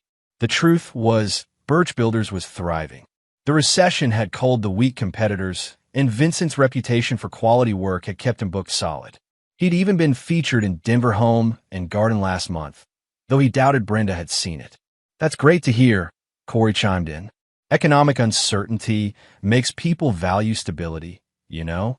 Insurance, reliable contractors, we're recession-proof industries." Vincent nodded non-committally, watching Brenda's face. Something flickered in her expression, a calculation he recognized from their marriage. She was building up to something. "Actually," Brenda said, straightening up from the dishwasher, "we wanted to talk to you about Melanie's future. College planning, you know. She's got 2 more years of high school." "Time flies," Corey said. "And college costs. Well, let's just say my insurance background has taught me the importance of planning ahead." "What are you getting at?" Brenda exchanged a look with her husband. "We think it might be time to discuss increasing your support payments. Everything's more expensive now, and with college coming." Vincent felt something cold settle in his chest. "I pay exactly what the court ordered. Every month on time." "We know," Brenda said quickly, "and we appreciate that. But the court order is 3 years old. Melanie's needs have grown. Maybe we could work something out informally," Corey suggested, his tone carefully reasonable. Business owner to business owner. "I'm sure you understand the benefits of keeping things amicable." Vincent studied them both, noting the rehearsed quality of their pitch. They'd planned this ambush for his daughter's birthday, knowing he'd want to avoid seeing. The calculation of it, the manipulation, stirred something dark in his chest. "I'll think about it," he said finally. Later, as he hugged Melanie goodbye, she whispered in his ear, "Thank for the camera, Dad. And thank for not fighting with them. I know they can be a lot." Driving home to his modest apartment across town, Vincent reflected on how his life had been dissected and redistributed. The house, the lifestyle, the comfortable routines, all handed over to Corey Gonzalez like a prize. But Melanie still loved him. She still chose to spend her weekends with him, even though his place had a fold-out couch instead of a guest room suite. He'd built something real with his hands, his sweat, his years of sacrifice. And he'd be damned if he'd let a smooth-talking insurance salesman convince him he owed them more than he'd already given. What Vincent didn't know yet was that this conversation would be the first thread in unraveling a deception that ran much deeper than anyone suspected. Chapter 2. Uncomfortable Truths. Vincent's phone buzzed during his morning coffee 2 weeks later. A text from Melanie. "Dad, can we talk? It's important." He called immediately. "What's wrong, sweetheart?" "Nothing's wrong exactly. It's just, Mom and Corey are being weird about money stuff. They keep having these hush conversations and looking at me funny when they think I'm not paying attention." Vincent set down his mug, instantly alert. "What kind of conversations?" "I don't know. Something about payments and handling the situation. Corey keeps saying things like, 'We need to be strategic.' It gives me the creeps." "Are you okay? Do you need me to come get you?" "No, I'm fine. But Dad, there's something else. Something I've been wondering about for a while." Vincent waited, sensing this was bigger than teenage drama. "All my friends' parents who are divorced, their dads pay child support, right? Like the kids know about it. Sometimes they even complain about having to remind their moms to buy stuff because the support money got spent on other things." Vincent's pulse quickened. "What are you asking, Mel? I've never seen any money from you. Like, Mom never says your dad sent this, or we can afford this because of your dad's support or anything. When I ask for things, it's always Corey will handle it, or we'll see what we can do. It's like I'm Corey's financial responsibility, not yours." The words hit Vincent like a physical blow. Melanie, I've been sending child support every month since the divorce. $800, direct bank transfer like clockwork. Silence stretched between them. Then, in a small voice, I've never seen it, Dad. Vincent's mind raced. 3 years of payments. $800 a month. Almost $29,000 total. Where the hell was it going? Dad? Are you there? Yeah, sweetheart. I'm here. Listen, this might be nothing. Maybe your mom just doesn't mention it because it goes into general household expenses. But I want to look into this, okay? Okay. And Dad, I'm sorry I asked. I don't want to cause problems. You didn't cause anything. I love you for being honest with me. After hanging up, Vincent sat in his kitchen, staring at the simple space he'd created for himself. IKEA furniture, basic appliances, everything functional, but nothing fancy. He'd poured every extra dollar into those support payments, living lean so Melanie could have what she needed. His first call was to Joel Rush, his lawyer during the divorce. Joel ran a small practice specializing in family law, and he'd been straight with Vincent from the beginning about his chances of getting joint custody. Vincent, good to hear from you. How's Melanie? That's what I'm calling about. Joel, those child support payments I've been making, they're going to Brenda's account, right? According to the court order, yes. Direct deposit to the account, she specified. What? Vincent explained his conversation with Melanie. Joel listened without interrupting, a habit that had served him well in court. That's unusual, Joel said finally. Most custodial parents are very clear about support payments with their kids, especially teenagers. It helps them understand their value and appreciate what both parents contribute. So what do I do? Well, you've got records of all the payments, right? Bank statements showing the transfers went through. Of course. Good. Here's what I suggest. Request a meeting with Brenda about Melanie's college planning. It's a reasonable request, and it gives you a chance to bring up the support payments naturally. If she's redirecting those funds somehow, she'll react defensively. And if she is redirecting them, then we have a problem that goes beyond family court. Vincent, if she's been taking child support and not using it for Melanie's benefit, that's fraud. And depending on how she's been doing it, it could be much worse. That afternoon, Vincent drove to his bank and requested printouts of every transfer to Brenda's account. The teller, a friendly middle-aged woman named Bernice Potts, had handled his business account for years. Everything going okay, Mr. Birch? She asked, noting the serious expression on his face. Just need to verify some records, Bernice. Divorce stuff. I'm sorry to hear that. These situations can get so complicated. She handed him the thick stack of printouts. You know, if you ever need to verify that funds are reaching their intended purpose, we offer account monitoring services. Some divorced parents find it helpful. Vincent looked up sharply. What kind of monitoring? Well, if both parties agree, we can provide spending reports on accounts that receive support payments. It helps ensure the money is being used appropriately. She lowered her voice conspiratorially. Between you and me, we've seen situations where support payments were diverted. It's more common than you'd think. What do you mean, diverted? All sorts of things. Sometimes it's innocent, mixed up account numbers, that sort of thing. But sometimes, she glanced around the nearly empty bank. Sometimes it's deliberate. Custodial parent sets up the support to go to a different account, maybe one their new partner controls. Or they take the money and claim it never arrived. Vincent felt something cold creep up his spine. How would I find out if something like that was happening? You'd need a forensic accountant, and probably a good lawyer. That evening, Vincent spread the bank records across his kitchen table. Every payment was there, clear as day. $800, same date every month, transferred to account number ending in 7742. He'd never questioned it. Brenda had provided the account information during the divorce proceedings, and Joel's office had verified it. But now he was wondering, whose account was it? Really? His phone rang. Brenda's number. Vincent, I think we need to talk. Melanie mentioned she spoke with you today about some financial concerns. She did. Well, I want to clear the air. Could you come by tomorrow evening? After Melanie's at her friend's house for their group project. Say, 7 o'clock. Vincent's instincts prickled. Brenda had never requested a private meeting before. Everything had been handled through lawyers or brief conversations during custody exchanges. What did you want to discuss? Oh, just some misunderstandings. You know how teenagers can be. They hear part of a conversation and imagine all sorts of drama. Her laugh sounded forced. Plus, Corey and I have been talking about that college planning we mentioned. We might have a proposal that benefits everyone. I'll be there. Wonderful. And Vincent? Maybe don't mention this meeting to Melanie just yet. You know how she worries about us getting along. After hanging up, Vincent stared at the phone. In 16 years of marriage, he learned to read Brenda's moods and motivations. This wasn't about clearing the air or college planning. This was about damage control. He called Joel Rush at home. I need that forensic accountant. Tonight. Chapter 3. The Web Unravels. The forensic accountant's name was Eugene Hooper, and he looked exactly like what Central Casting would order for a financial investigator.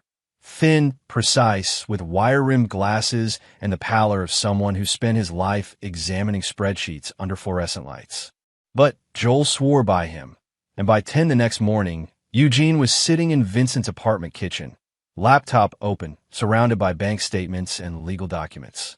"This is interesting," Eugene murmured, fingers flying over his keyboard. "Your payments are going to an account that was opened 2 days after your divorce was finalized. Joint account, Brenda Birch and Corey Gonzalez." Vincent leaned forward. But they weren't married then.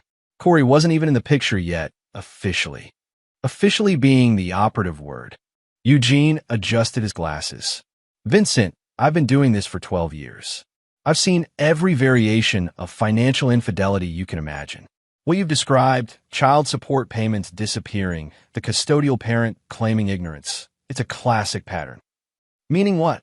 "Meaning Brenda and Corey have been planning this longer than you think. Let me run some more searches."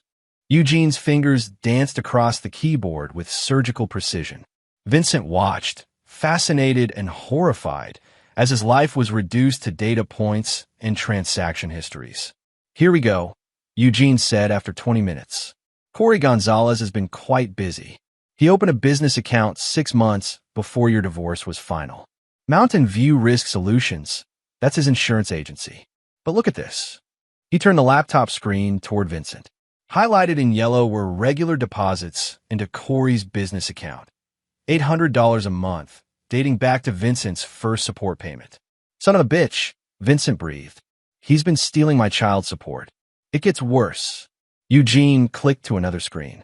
These deposits correspond exactly with payments to a high-end apartment complex in Cherry Hills. Luxury place, 2-bedroom units rent for about $3,000 a month. Vincent's mind reeled. What apartment? According to the lease records I can access, Corey's been maintaining a second residence. The payments suggest it's not just an office, utilities, cable, even a maid service. This is a full-time setup. Who lives there? Eugene's expression grew grim. "That's where I need a private investigator to confirm." "But Vincent, based on what I'm seeing here, this isn't just financial fraud. Your child support is funding what appears to be an affair apartment."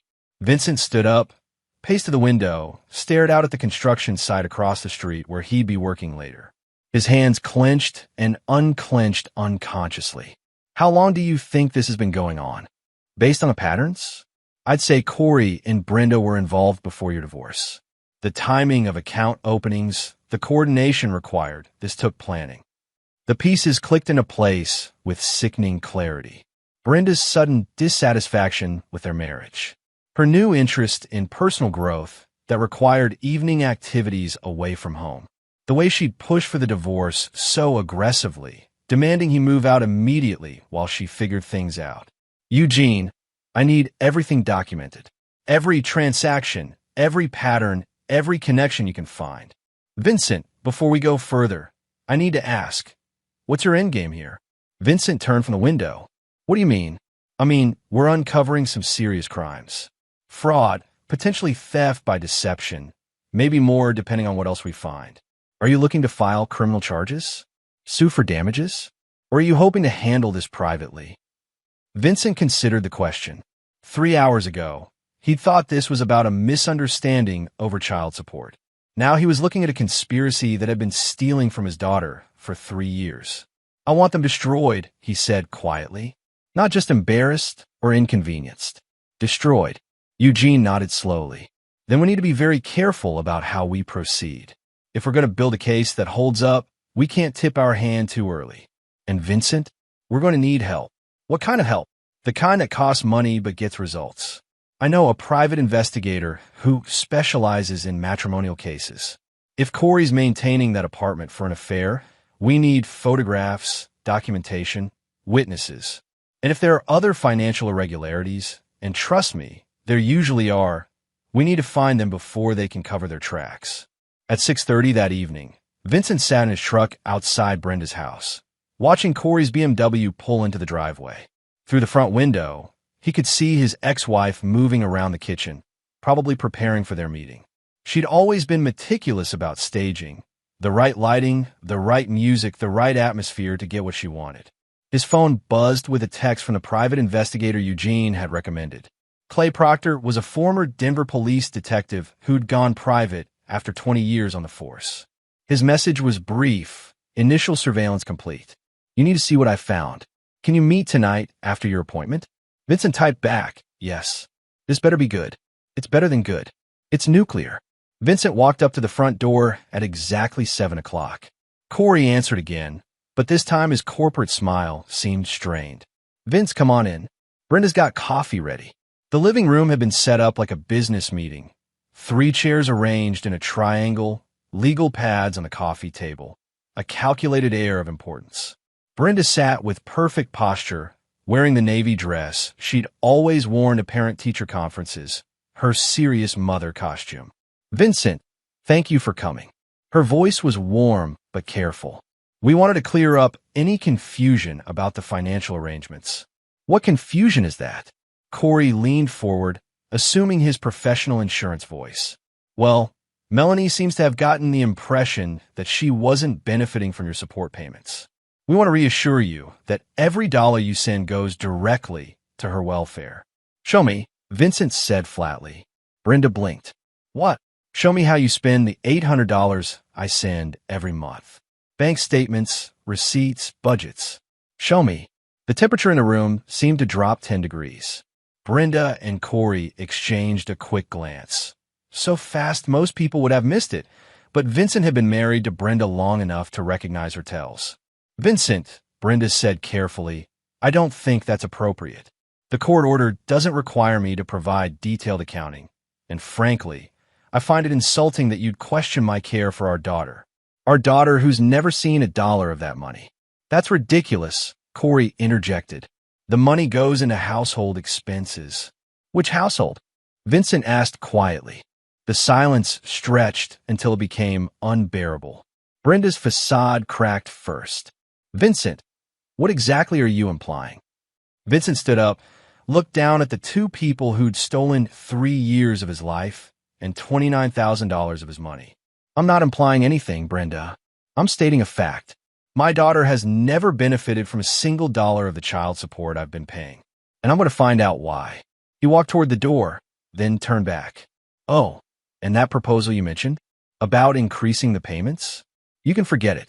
In fact, you might want to start thinking about how you're going to pay back what you've already taken. Behind him, he heard Brenda's voice rise an octave. Vincent, wait. We can explain. But he was already out the door, walking toward a confrontation that was going to change everything. Clay Proctor was waiting in the parking lot of a 24-hour diner on Colfax, and Vincent could tell from his expression that whatever he'd found was going to be a game changer. Vincent, I've been doing this work for 15 years, Clay said, sliding a manila envelope across the table. I've seen cheating spouses, embezzled funds, insurance fraud, you name it. But this situation? This is something special. Vincent opened the envelope. The first photograph showed Corey entering the Cherry Hills apartment complex with a woman who wasn't Brenda. The second showed the same woman leaving the next morning. The third photograph made Vincent's blood turn to ice. The woman was Teresa Finley, Brenda's younger sister. Chapter 4, Sister Act. Vincent stared at the photograph until the images burned into his retinas. Corey and Teresa, laughing as they entered the luxury apartment building, his hand resting possessively on the small of her back. In the background, Vincent could make out the distinctive cherry blossom trees that gave the complex its name, their pink blooms creating an almost romantic frame around what was essentially evidence of betrayal. "How long has this been going on?" Vincent asked, his voice tight. Clay Proctor sipped his coffee before answering. "Based on what I could document, in 3 days, at least 6 months, probably longer." But Vincent, this isn't just about an affair. This is about a systematic deception that goes way deeper than anyone suspected. Clay spread additional photographs across the diner table like a card dealer revealing a hand. Teresa Finley lives in that apartment full-time. The lease is in Corey's name, but all the utility accounts, cable, even the maid service, they're set up under her information. Your child support payments have been funding her lifestyle while she plays house with your ex-wife's husband. Vincent's hands clenched involuntarily. Does Brenda know? Oh, she knows. Clay's expression was grim. In fact, she's been helping coordinate it. Look at this. The next photograph showed Brenda entering the apartment complex, carrying shopping bags and what appeared to be mail. The timestamp showed it was taken on a Tuesday afternoon while Melanie would have been at school. She's running interference, Clay continued. Probably handling logistics, maybe even financial coordination. This isn't just Corey having an affair behind Brenda's back. This is a family conspiracy, and your daughter's support money is paying for all of it. Vincent studied the images, his mind working through the implications. What kind of family does this? Sisters sharing a man while stealing from a child. The kind that thinks they're smarter than everyone else, Clay said. The kind that believes they can manipulate the system indefinitely without consequences. Clay pulled out a small digital recorder. I also managed to capture some audio yesterday. Corey and Teresa having a very interesting conversation on the apartment balcony. He pressed play. The quality was grainy, but the voices were unmistakable. Teresa's voice. "How much longer can we keep this up?" Brenda's getting paranoid about the ex-husband asking questions. Corey's voice. "Don't worry about Vincent. Guy's a blue-collar nobody who doesn't understand how money really works. Besides, what's he going to do? He's already signed over custody rights." Teresa. "But what if he figures out where the support payments are really going?"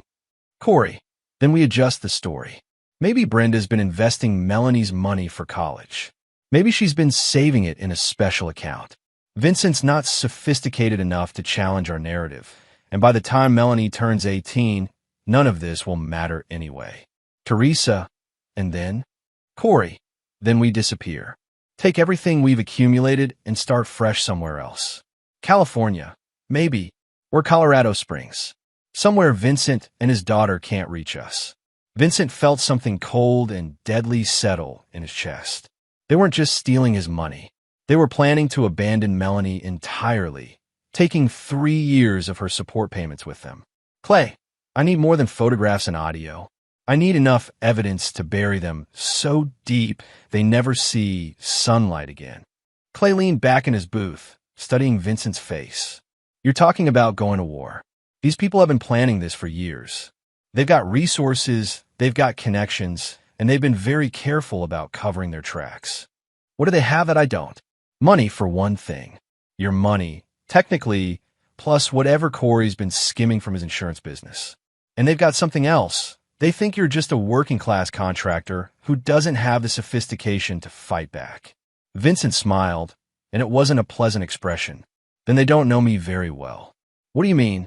"Clay, I didn't build my business by being naive about people or money. I've dealt with contractors who tried to scam me, suppliers who attempted to defraud me, even employees who thought they could steal from me. I've learned that the best defense against people who think they're smarter than you is to let them keep thinking that while you build your case." Clay nodded slowly. "So what's your play?" "We give them exactly what they expect. A confused, frustrated ex-husband who doesn't understand what's happening. Meanwhile, we document everything, every payment, every meeting, every lie they tell. And when we're ready, we don't just expose them. We destroy them." Vincent leaned forward, his voice dropping to barely above a whisper. "But I want more than just financial justice. I want them to lose everything they think makes them superior to me. Their reputation, their business, their freedom. And most importantly, I want my daughter to see exactly what kind of people chose money over her welfare." Clay studied Vincent for a long moment. You're not just talking about legal consequences. I'm talking about total consequences. Legal, financial, social, professional. Every aspect of their lives should carry the cost of what they've done to Melanie. That's a dangerous game, Vincent. If we push too hard, if we cross certain lines, it could backfire. Vincent's smile widened. Clay, you're thinking like a cop. I'm thinking like a contractor. When you're building something that needs to last, you don't just address the visible problems. You address the foundation, the structure, every system that supports the whole thing. And you're planning to bring down their entire foundation. I'm planning to make them wish they'd never heard the name Vincent Birch. Clay gathered the photographs back into the envelope. Then we're going to need more help. This isn't just about surveillance anymore. You're talking about a comprehensive investigation that touches multiple areas of law.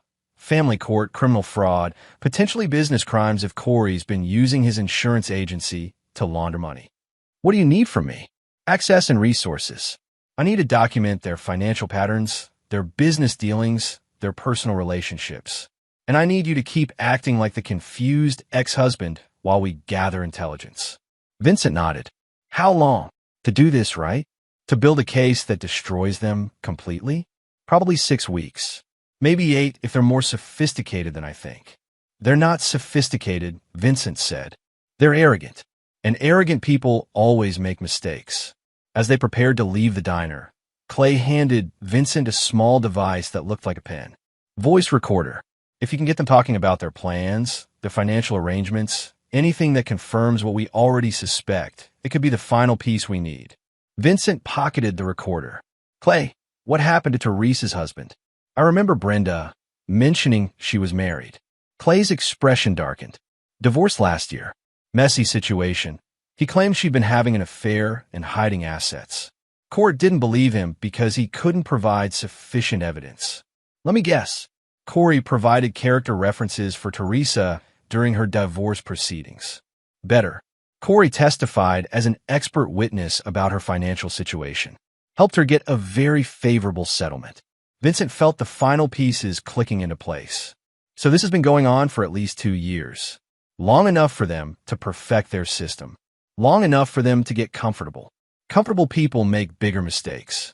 Driving home through the quiet Denver streets, Vincent found himself thinking about Melanie.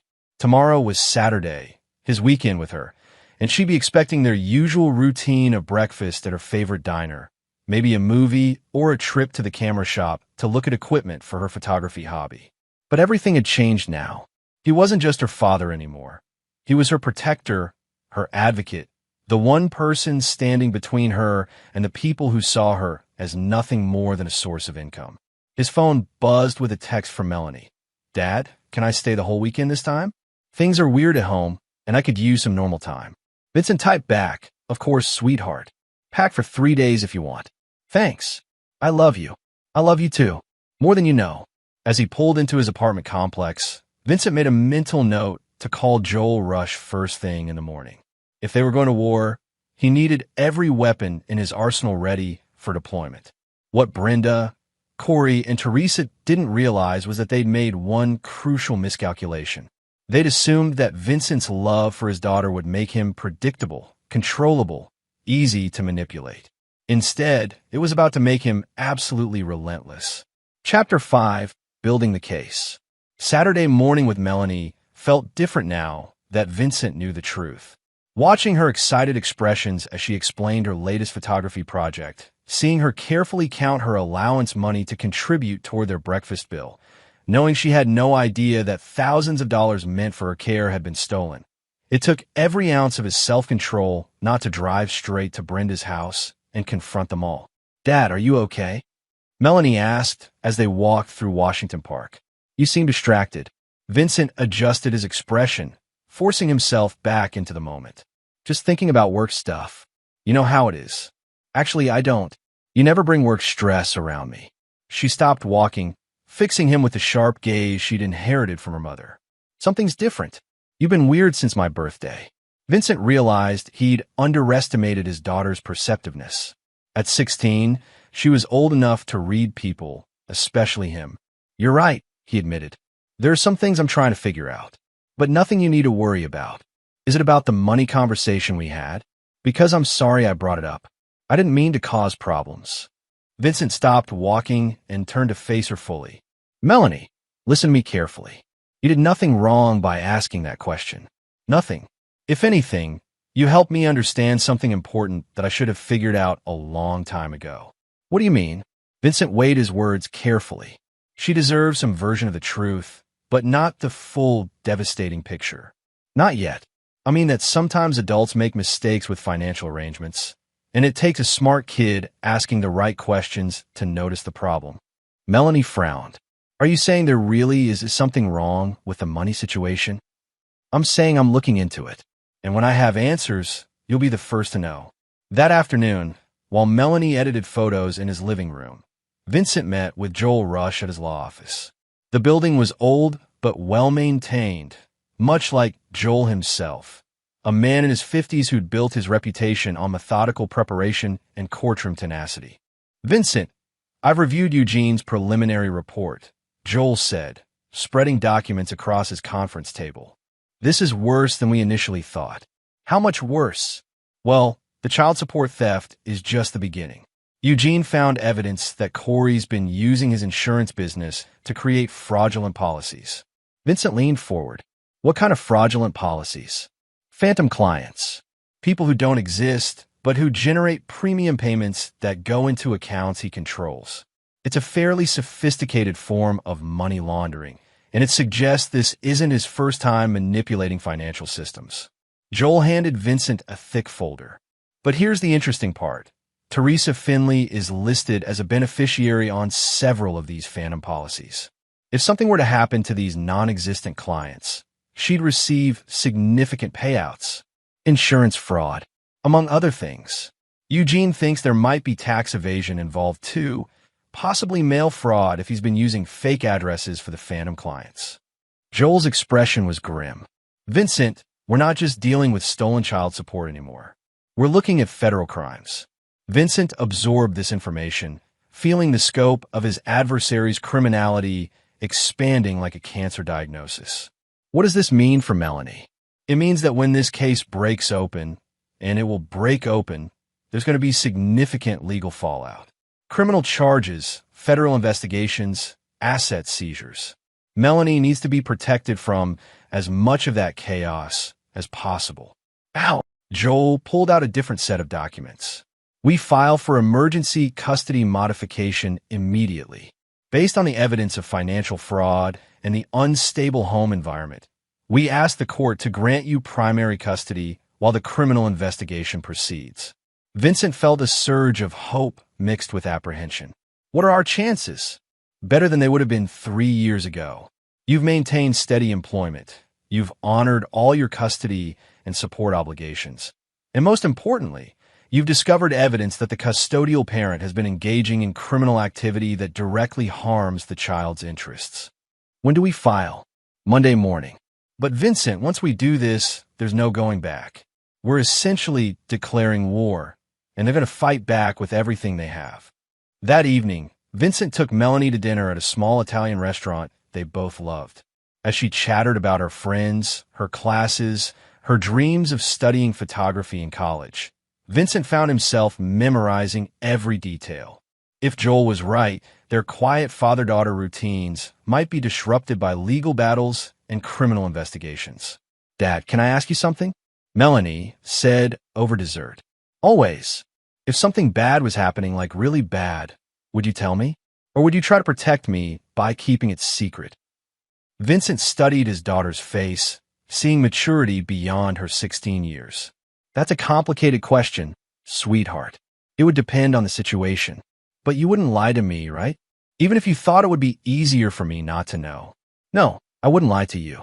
But I might wait to tell you certain things until I had all the facts. Melanie nodded thoughtfully. I think that's fair. I just want you to know that I'm tougher than people think. If there's something I need to know, I can handle it. Vincent reached across the table and squeezed her hand. I know you can. And when the time comes, we'll handle it together. Later that night, after dropping Melanie back at Brenda's house, Vincent received a call from Clay Proctor. Vincent, we need to meet. Tonight. Something's happened that changes everything. They met at the same diner on Colfax, But this time, Clay looked agitated, almost excited. Remember how I mentioned that Corey might be more sophisticated than we originally thought? Clay said, sliding into the booth across from Vincent. Yeah, I was wrong. He's not sophisticated. He's desperate. And desperate people make catastrophic mistakes. Clay opened his laptop, angling the screen so Vincent could see. I've been monitoring their communications through some unofficial channels. Today, they had a panic meeting at the apartment. What kind of panic? The kind that happens when criminals realize they're being investigated. Apparently, Corey's insurance business is in trouble. Real trouble. The State Insurance Commission has started asking questions about his client base and premium payments. Vincent felt his pulse quicken. They're onto the phantom policies? Worse, they think there might be a whistleblower inside the commission. Someone who's been feeding information to federal investigators. Clay clicked to another screen. But here's the beautiful part. There is no whistleblower. This is just standard regulatory review that happens to all insurance agencies periodically. But Corey's so guilty, so paranoid, that he's convinced someone is specifically targeting him. What does this mean for us? It means they're about to do something stupid. Panic criminals always do. They're going to try to accelerate their timeline, probably make a run for it with whatever money they can grab. Clay leaned forward, his eyes bright with anticipation. Vincent, they're going to steal everything they can and disappear. And when they do, we're going to be ready to document every illegal action, every violation of custody orders, every dollar they try to take. How do you know they're planning to run? Clay turned the laptop screen again. This time, it showed a travel booking website.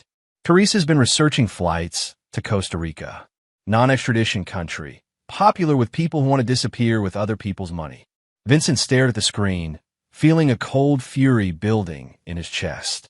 They weren't just stealing from Melanie. They were planning to abandon her entirely, leaving her with nothing while they lived comfortably in paradise on her stolen support payments. When? Vincent asked. Based on the patterns I'm seeing, probably within the next 2 weeks. They need time to liquidate assets, transfer funds, maybe create some false documentation for their escape. Vincent pulled out his phone. I'm calling Joel. If they're planning to flee, we need to move faster. Vincent, wait. Clay grabbed his arm. Before you trigger the legal nuclear option, let me ask you something. Do you want them arrested?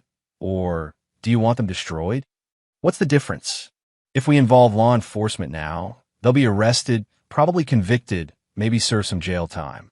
But they'll also get due process, legal representation, possible plea deals. They might even find ways to hide assets we don't know about. Clay's expression was predatory. But if we let them commit their crimes while we document everything, if we let them dig their hole so deep they can never climb out, then we can ensure they lose absolutely everything. Vincent considered this carefully. You're talking about letting them steal more money. I'm talking about letting them think they're getting away with it while we build an airtight case that guarantees they spend the next decade in federal prison. Vincent thought about Melanie, about her excitement over her photography, about the college fund that should have been building from his support payments, about the trust that had been shattered by the people who were supposed to protect her. Do it, he said. Let them hang themselves. Clay smiled. Then we're about to give them all the rope they need. Chapter 6. The Perfect Storm. Vincent's phone rang at 6:47 a.m. on Tuesday morning. Brenda's voice was tight, with barely controlled panic. Vincent, we need to talk. Today. It's about Melanie's future. Vincent sat up in bed, instantly alert. Clay had predicted they'd accelerate their timeline, but this was faster than expected. What about her future? Not over the phone. Can you meet us for lunch?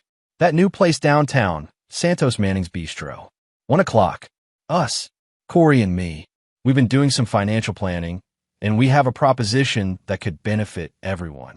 Vincent smiled grimly.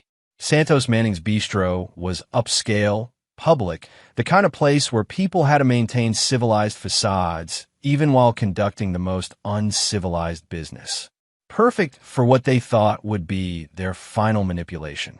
I'll be there. After hanging up, Vincent immediately called Clay. They're moving today. Lunch meeting at 1 o'clock. Perfect. I'll have surveillance in place. Make sure you're wearing the recording device I gave you. Vincent's next call was to Joel Rush. We might need to file those emergency custody papers sooner than Monday. What's happened? Vincent explained the sudden lunch invitation, the urgency in Brenda's voice. Joel was quiet for a moment.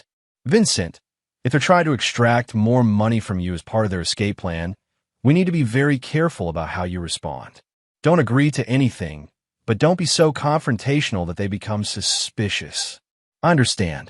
And Vincent, after this meeting, assuming they reveal their hand the way we think they will, we're filing everything. Emergency custody modification, criminal fraud reports, asset seizure requests. Once we start this process, it's going to move very quickly. At exactly 1 o'clock, Vincent walked into Santos Manning's Bistro. The restaurant was as upscale as he'd expected. White tablecloths, modern art. The kind of place where Corey would feel sophisticated and Vincent was supposed to feel intimidated. Brenda and Corey were already seated at a corner table, their body language tense despite their attempts to appear casual. Brenda wore her navy serious business dress again, while Corey had chosen what Vincent recognized as his most expensive suit. "Vincent, thanks for coming," Brenda said, rising to give him a perfunctory hug. "You look well." "You both look nervous," Vincent replied, settling into his chair and noting how they positioned themselves across from him like opposing counsel. Corey laughed, but it sounded forced. "Just excited about our proposal. We think you're going to be very interested." A server approached, and they went through the ritual of ordering. Vincent chose the most expensive item on the menu. If they were buying lunch to soften him up for their con, he might as well make it costly. "So," Vincent said once the server left, "what's this about Melanie's future?" Brenda and Corey exchanged a quick glance, the same tell Vincent had learned to recognize during their previous meeting. "Well," Brenda began, "we've been giving a lot of thought to college planning, and we realize that the current financial arrangements might not be sufficient for the kind of education we want Melanie to have." "What kind of education is that?" Corey leaned forward, assuming his professional insurance voice. "The kind that opens doors. Elite universities, study abroad opportunities, maybe graduate school. The kind of education that requires substantial financial investment." Vincent kept his expression neutral. "How substantial?" "We're thinking about a comprehensive prepayment of college expenses," Brenda said carefully. "A lump sum that would cover everything, tuition, room and board, expenses, so Melanie doesn't have to worry about financial aid or student loans." Vincent pretended to consider this. "That sounds expensive." "It would be," Corey agreed. "We're talking about roughly $60,000. But think about what that investment means for Melanie's future." Vincent almost laughed. $60,000. Exactly what they need to disappear comfortably to Costa Rica while covering their tracks. They weren't even trying to be subtle. "Where would this money come from?" "Well," Brenda said, "we were hoping you might consider liquidating some assets. Your business has been doing well, right? Maybe you could take out a business loan or sell some equipment." "You want me to mortgage my business to pay for Melanie's college 2 years early?" "Not mortgage," Corey said quickly. "Think of it as an investment restructuring. You'd be converting business assets into educational assets." Vincent leaned back in his chair, studying their faces. "And what would happen to this money? Where would you keep it?" "We've identified an excellent investment vehicle," Corey said smoothly. "High yield, low risk, specifically designed for educational savings. I'd manage it personally through my business." Of course he would. Vincent could practically see the Costa Rican bank account statements in Corey's imagination. "This is a very generous offer," Vincent said carefully, "but I need to see the details. Documentation about this investment vehicle, projected returns, legal guarantees about how the money would be used." Brenda's smile tightened almost imperceptibly. "Vincent, sometimes you have to trust people. This is about our daughter's future." "Exactly. It's about her future. Which is why I'd want everything in writing, legally binding, with third-party oversight." Corey's professional facade began to crack. "Vincent, we're trying to do something good here. Something that benefits everyone, especially Melanie. But if you're going to approach this like a hostile business negotiation..." "I'm approaching this like a father protecting his daughter's interests," Vincent said quietly. "If this investment is as good as you say, You shouldn't have any problem with documentation and oversight. The temperature at the table dropped noticeably. Vincent could see them realizing that their carefully crafted manipulation wasn't working the way they'd expected. Maybe we should think about this more, Brenda said, her voice strained. Take some time to put together the documentation you're requesting. That's probably wise, Vincent agreed. In the meantime, I'll have my accountant review my business finances to see what might be possible. As they prepared to leave, Vincent made one final play. Brenda, can I ask you something? When you deposit my monthly support payments, what account do you use? Brenda froze with her purse halfway to her shoulder. What? The $800 I send every month. I'm updating my records for tax purposes. What account does it go into? The silence stretched for several heartbeats. Vincent could see Corey's jaw working as he tried to formulate an answer that wouldn't expose their scheme. It goes into our general household account, Brenda said finally. Joint account for family expenses. And the account number? I don't memorize account numbers, Vincent. Who does that? Vincent smiled and stood up. Well, when you put together that investment documentation, maybe you could include the account information too. For my records. Walking out of the restaurant, Vincent felt the recording device in his pocket like a physical weight. They'd handed him everything he needed. The explicit request for a large cash payment, the vague promises about investment vehicles, the obvious lies about account information. His phone buzzed as he reached his truck. A text from Clay. Got everything on video and audio. They looked like they wanted to kill you by the end. Vincent typed back. How long before they run? Based on their body language when they left? 48 hours, maybe less. They know you didn't buy their story. That evening, Vincent sat in Joel's office as they listened to the restaurant recording and reviewed Clay's surveillance footage. This is perfect, Joel said, shaking his head in amazement. They've essentially confessed to fraud, attempted to solicit money under false pretenses, and lied about the child support deposits. Plus, we have evidence they're planning to flee the jurisdiction. What's our next move? We file everything tomorrow morning. Emergency custody modification, criminal fraud reports with the Denver PD, federal wire fraud reports with the FBI, and asset seizure requests to freeze their accounts before they can transfer the money. Joel leaned forward, his expression serious. Vincent, once we pull this trigger, there's going to be chaos. Media attention, criminal investigations, probably federal agents asking questions. Melanie's going to be caught in the middle of all of it. Vincent thought about his daughter's words from Saturday night. I'm tougher than people think. If there's something I need to know, I can handle it. She deserves to know the truth, Vincent said. And she deserves to see that actions have consequences, even for people who think they're above the law. Then we do this right, Joel said. We protect her as much as possible, but we make sure justice is served. As Vincent drove home, he felt something he hadn't experienced in 3 years. The absolute certainty that he was finally in control of his own story. Brenda, Corey, and Teresa had built their scheme on the assumption that Vincent was too simple, too trusting, too focused on being a good father to fight back effectively. Tomorrow, they were going to discover exactly how wrong they'd been. And by the time Vincent was finished with them, they were going to wish they'd never heard the name Melanie Birch. Chapter 7. The Walls Close In. Vincent was drinking his morning coffee and reviewing construction schedules when his phone exploded with activity. 7 missed calls from Brenda, 3 from Corey, and a string of increasingly frantic text messages. The final text, sent at 6:23 a.m., was just 2 words, call me. He didn't. Instead, Vincent calmly finished his coffee, showered, and drove to Joel's office, where a small army of legal professionals was already assembling for what Joel had dubbed Operation Clean House. The emergency custody papers were filed at 8 o'clock this morning, Joel announced as Vincent entered the conference room. Family court judge has agreed to an expedited hearing for tomorrow afternoon. We'll know about temporary custody by Friday. Eugene Hooper looked up from his laptop. Bank records show massive account activity starting late last night. They're liquidating everything they can get their hands on.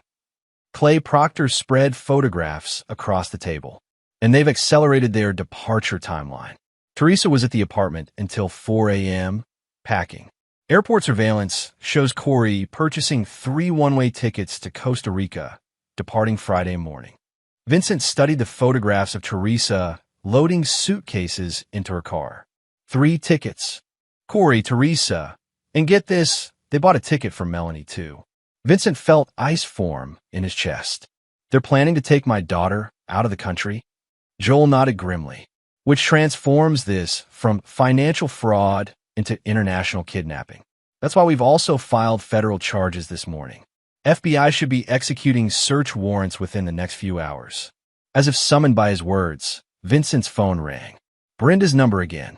Answer it, Joel advised. But put on speaker. We need to document whatever they're planning. Vincent accepted the call. Hello, Brenda. Corey Gonzalez, Brenda Birch, you're under arrest for wire fraud, mail fraud, and conspiracy to commit child endangerment. Agent Manning announced, producing handcuffs with practiced efficiency. Brenda's face went white. There's been a mistake. We haven't done anything wrong. Ma'am, you have the right to remain silent. Vincent watched his ex-wife and her husband being read their rights in the living room he'd once helped paint.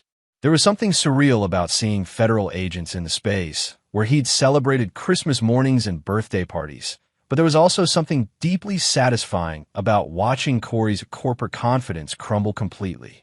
Dad! Melanie's voice came from the top of the stairs, small and confused. Vincent looked up to see his daughter standing on the landing, taking in the scene with wide eyes. FBI agents searching through boxes, her mother in handcuffs, Corey being led toward a black SUV. Come down, sweetheart. We need to talk. Melanie descended slowly, her gaze moving from the agents to the evidence bags they were filling to Vincent's face. Dad, what's happening? Agent Manning approached them. Mr. Birch, we'll need to interview your daughter as part of our investigation, but it can wait until tomorrow. Right now, she needs to process what's happening. Vincent nodded gratefully. Melanie, why don't you pack a bag? You're going to stay with me for a while. How long is a while? Vincent looked toward the front door, where Brenda was being helped into an FBI vehicle. I don't know yet, but we'll figure it out together. An hour later, Vincent and Melanie sat in his apartment kitchen while she stared at the evidence Eugene Hooper had assembled. Bank statements showing the diverted child support, photographs of Corey and Teresa at the apartment, documented proof of the phantom insurance policies. They stole from me, Melanie said finally, her voice flat with shock. Yes. For 3 years. Yes. And they were planning to take me to Costa Rica so they could disappear with the money. Vincent reached across the table and took her hands. Sweetheart, I know this is overwhelming. I'm not overwhelmed, Melanie interrupted, and Vincent was surprised by the steel in her voice. I'm angry. She stood up, pacing to the window that overlooked his small patio. All this time, I thought you weren't contributing to my life. I thought you were just the weekend dad who showed up for fun stuff, but left the real responsibility to Mom and Corey. Melanie, and they let me think that. They let me believe that you didn't care enough to help with my expenses, my future, my college fund. She turned back to face him, tears streaming down her face. They stole money from both of us, Dad. They stole your contributions, and they stole my right to know that my father was taking care of me. Vincent felt his own eyes burning. In all his planning for revenge, all his focus on destroying Brenda and Corey's lives, he hadn't fully considered what this betrayal would mean to Melanie herself. I'm so sorry, sweetheart. I should have figured this out sooner. How? They've been lying to everyone for years. Even their own lawyers probably don't know the full extent of what they've done. Melanie wiped her eyes, her jaw set with determination. Dad, I want them to pay for this. Really pay. They will. The FBI has enough evidence to put them in prison for a long time. What about Teresa? Vincent had been dreading this question. She's been arrested too. She was part of the conspiracy. Melanie absorbed this information with the same grim acceptance she'd shown throughout the afternoon. At 16, she was displaying more emotional resilience than many adults Vincent knew. So what happens now? Well, there's going to be a custody hearing tomorrow. The judge will probably grant me primary custody while your mother is dealing with her legal issues. And then we build a new life. A better one. An honest one. That evening, Joel Rush called with updates from the federal investigation. It's bigger than we thought, Joel reported. The FBI found evidence that Corey's been running variations of this scam for years. Phantom insurance clients, diverted premium payments, fraudulent beneficiary claims. They estimate he's stolen over $200,000 from various sources. What about Teresa? She was more than just a girlfriend hiding in an apartment. She was actively helping him create false identities for the phantom clients. Turns out she has some background in document forgery. She was arrested for creating fake IDs in college, but the charges were dropped on a technicality. Vincent felt a grim satisfaction at learning that his instincts about their criminal sophistication had been correct. And Brenda? That's where it gets interesting. The FBI thinks she might have been a victim initially, that Corey seduced her as part of a long-term plan to access your support payments and divorce settlement information. But she became a willing participant once she realized how much money was involved. So she chose the money over protecting Melanie. That's what it looks like. Vincent, there's something else. The Costa Rica tickets? They were one way for all three of them. But they also found evidence that Corey and Teresa had been planning to abandon Brenda once they reached Costa Rica. She would have been left holding the bag for all the financial crimes while they disappeared with the money. Vincent shook his head. Even their partnerships were built on betrayal. The good news is that your custody hearing tomorrow is going to be a formality. With Brenda facing federal charges and likely prison time, the court has no choice but to grant you primary custody. Melanie will be with you for the foreseeable future. After hanging up, Vincent found his daughter in his small living room, working on her laptop with a professional camera beside her. What are you working on? A photo essay about truth, she said without looking up, about how lies create shadows that distort everything around them. But truth is like sunlight. It eventually exposes everything. Vincent sat down beside her, looking at the images on her screen. She'd captured the FBI agent shadows on the living room wall, the evidence bags being carried in his sunlight, even a shot of Brenda's face as she realized her world was collapsing. These are incredible, Mel. I want to submit them for the state high school photography competition. The theme this year is justice. Vincent put his arm around his daughter, marveling at her strength and resilience. I think you've got a winner. Dad, can I ask you something? Always. When you were building your case against them, when you were planning your revenge, did you ever think about just taking the money and running like they did? Vincent considered the question seriously. No, but not because I'm morally superior to them.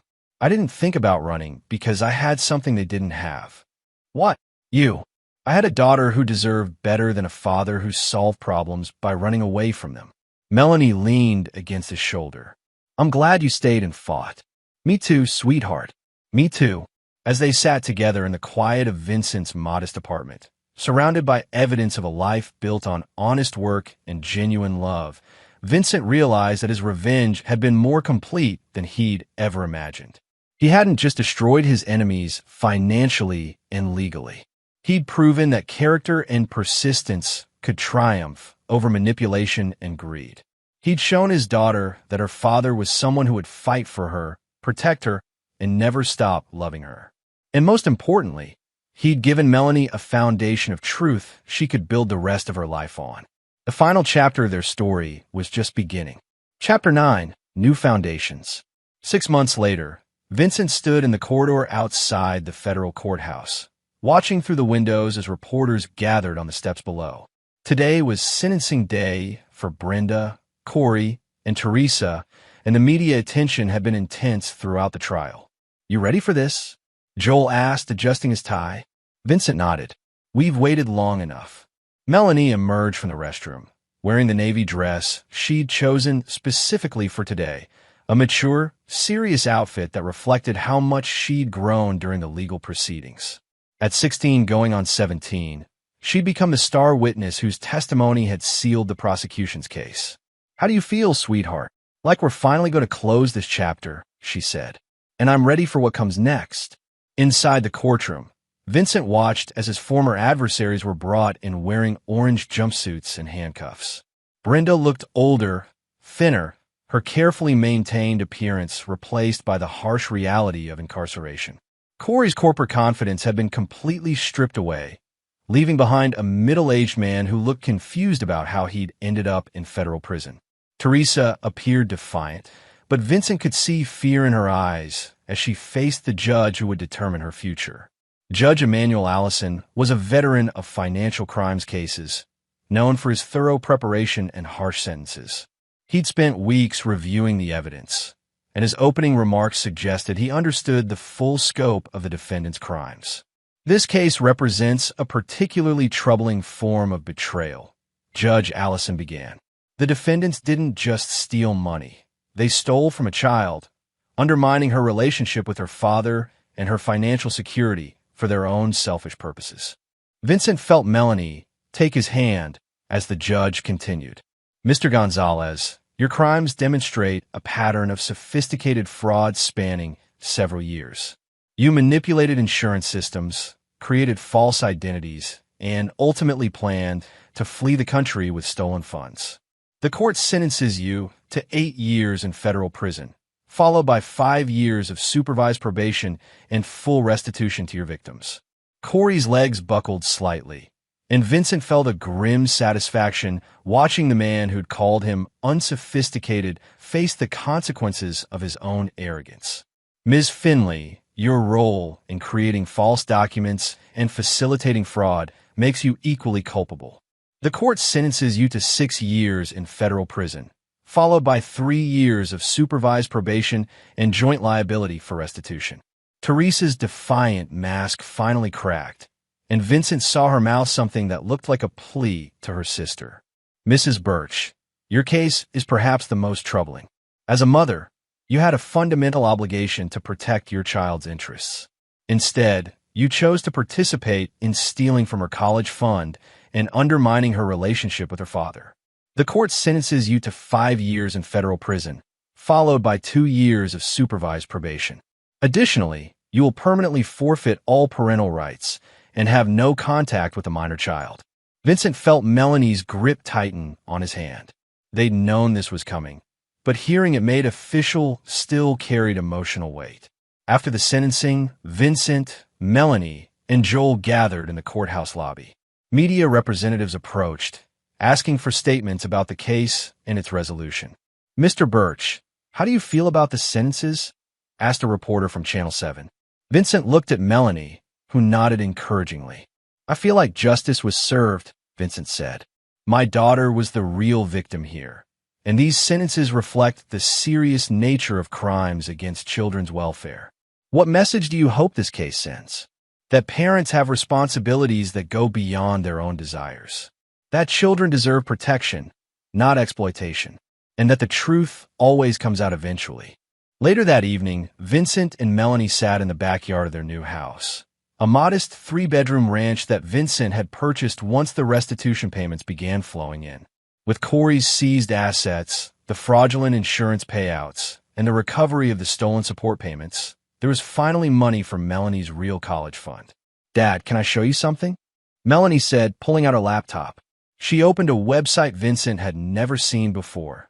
Truth and Justice, a photography project by Melanie Birch. You build a website? Mrs. Fisher, my computer science teacher, helped me. I wanted to document the whole story from discovery through resolution. Look, Vincent scrolled through the gallery, seeing their story told through his daughter's artistic eye. There were photos of the evidence Eugene had compiled, shots of the FBI searching Brenda's house, courtroom sketches from the trial, and finally, images of their new life together. This is incredible, Mel. What are you planning to do with it? I submitted it for the National High School Photography Award. The theme was Justice in America. I found out yesterday that I'm a finalist. Vincent felt pride surge through his chest. That's amazing. Why didn't you tell me sooner? I wanted to wait until after today, until we knew it was really over. She closed the laptop and looked at him seriously. Dad, I've been thinking about what I want to study in college. Oh, I want to major in journalism with a focus on investigative reporting. I want to tell stories about people who think they can get away with hurting others. Vincent studied his daughter's determined expression, seeing maturity and purpose that hadn't been there a year ago. That's a challenging field, sweetheart. Are you sure? I'm sure. This experience taught me something important. The truth doesn't always come out on its own. Sometimes it needs help from people who are willing to dig, to ask hard questions, to refuse to be intimidated. And you want to be one of those people. I want to be the kind of person who fights for people like us. People who almost get taken advantage of by criminals who think they're too smart to get caught. Vincent felt something he hadn't experienced since the day Melanie was born. Absolute confidence that his daughter was going to be extraordinary. Then we better start looking at colleges with good journalism programs. As the sun set over their new neighborhood, Vincent reflected on how completely his life had changed. A year ago, he'd been a divorced contractor living in a small apartment, sending support payments to people who despised him and saw him as nothing more than a source of income. Now he was the primary guardian of a remarkable young woman who'd chosen to transform her trauma into purpose. His business was thriving.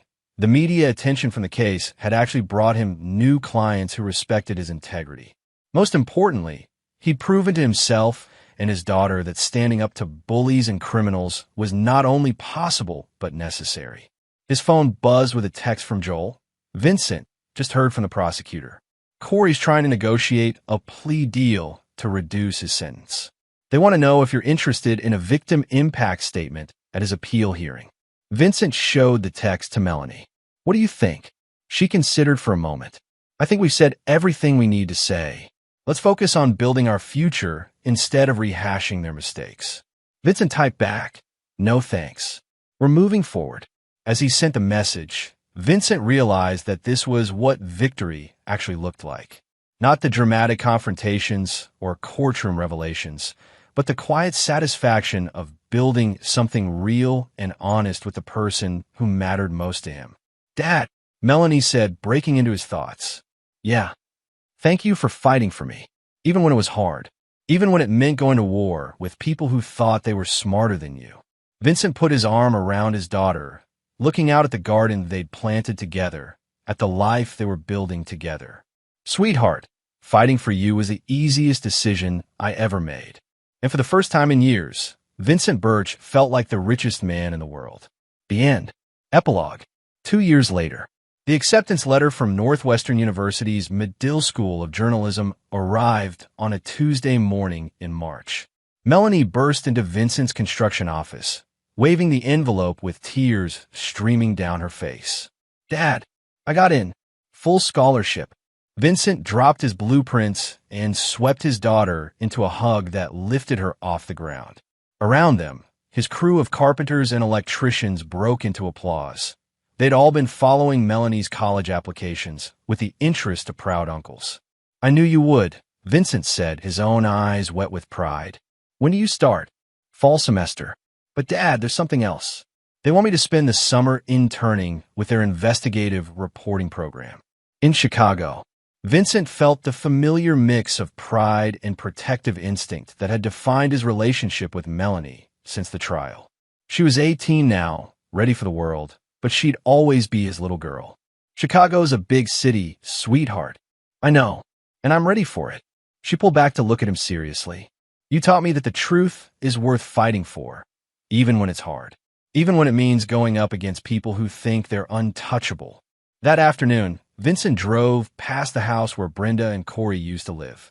It had been sold to pay rest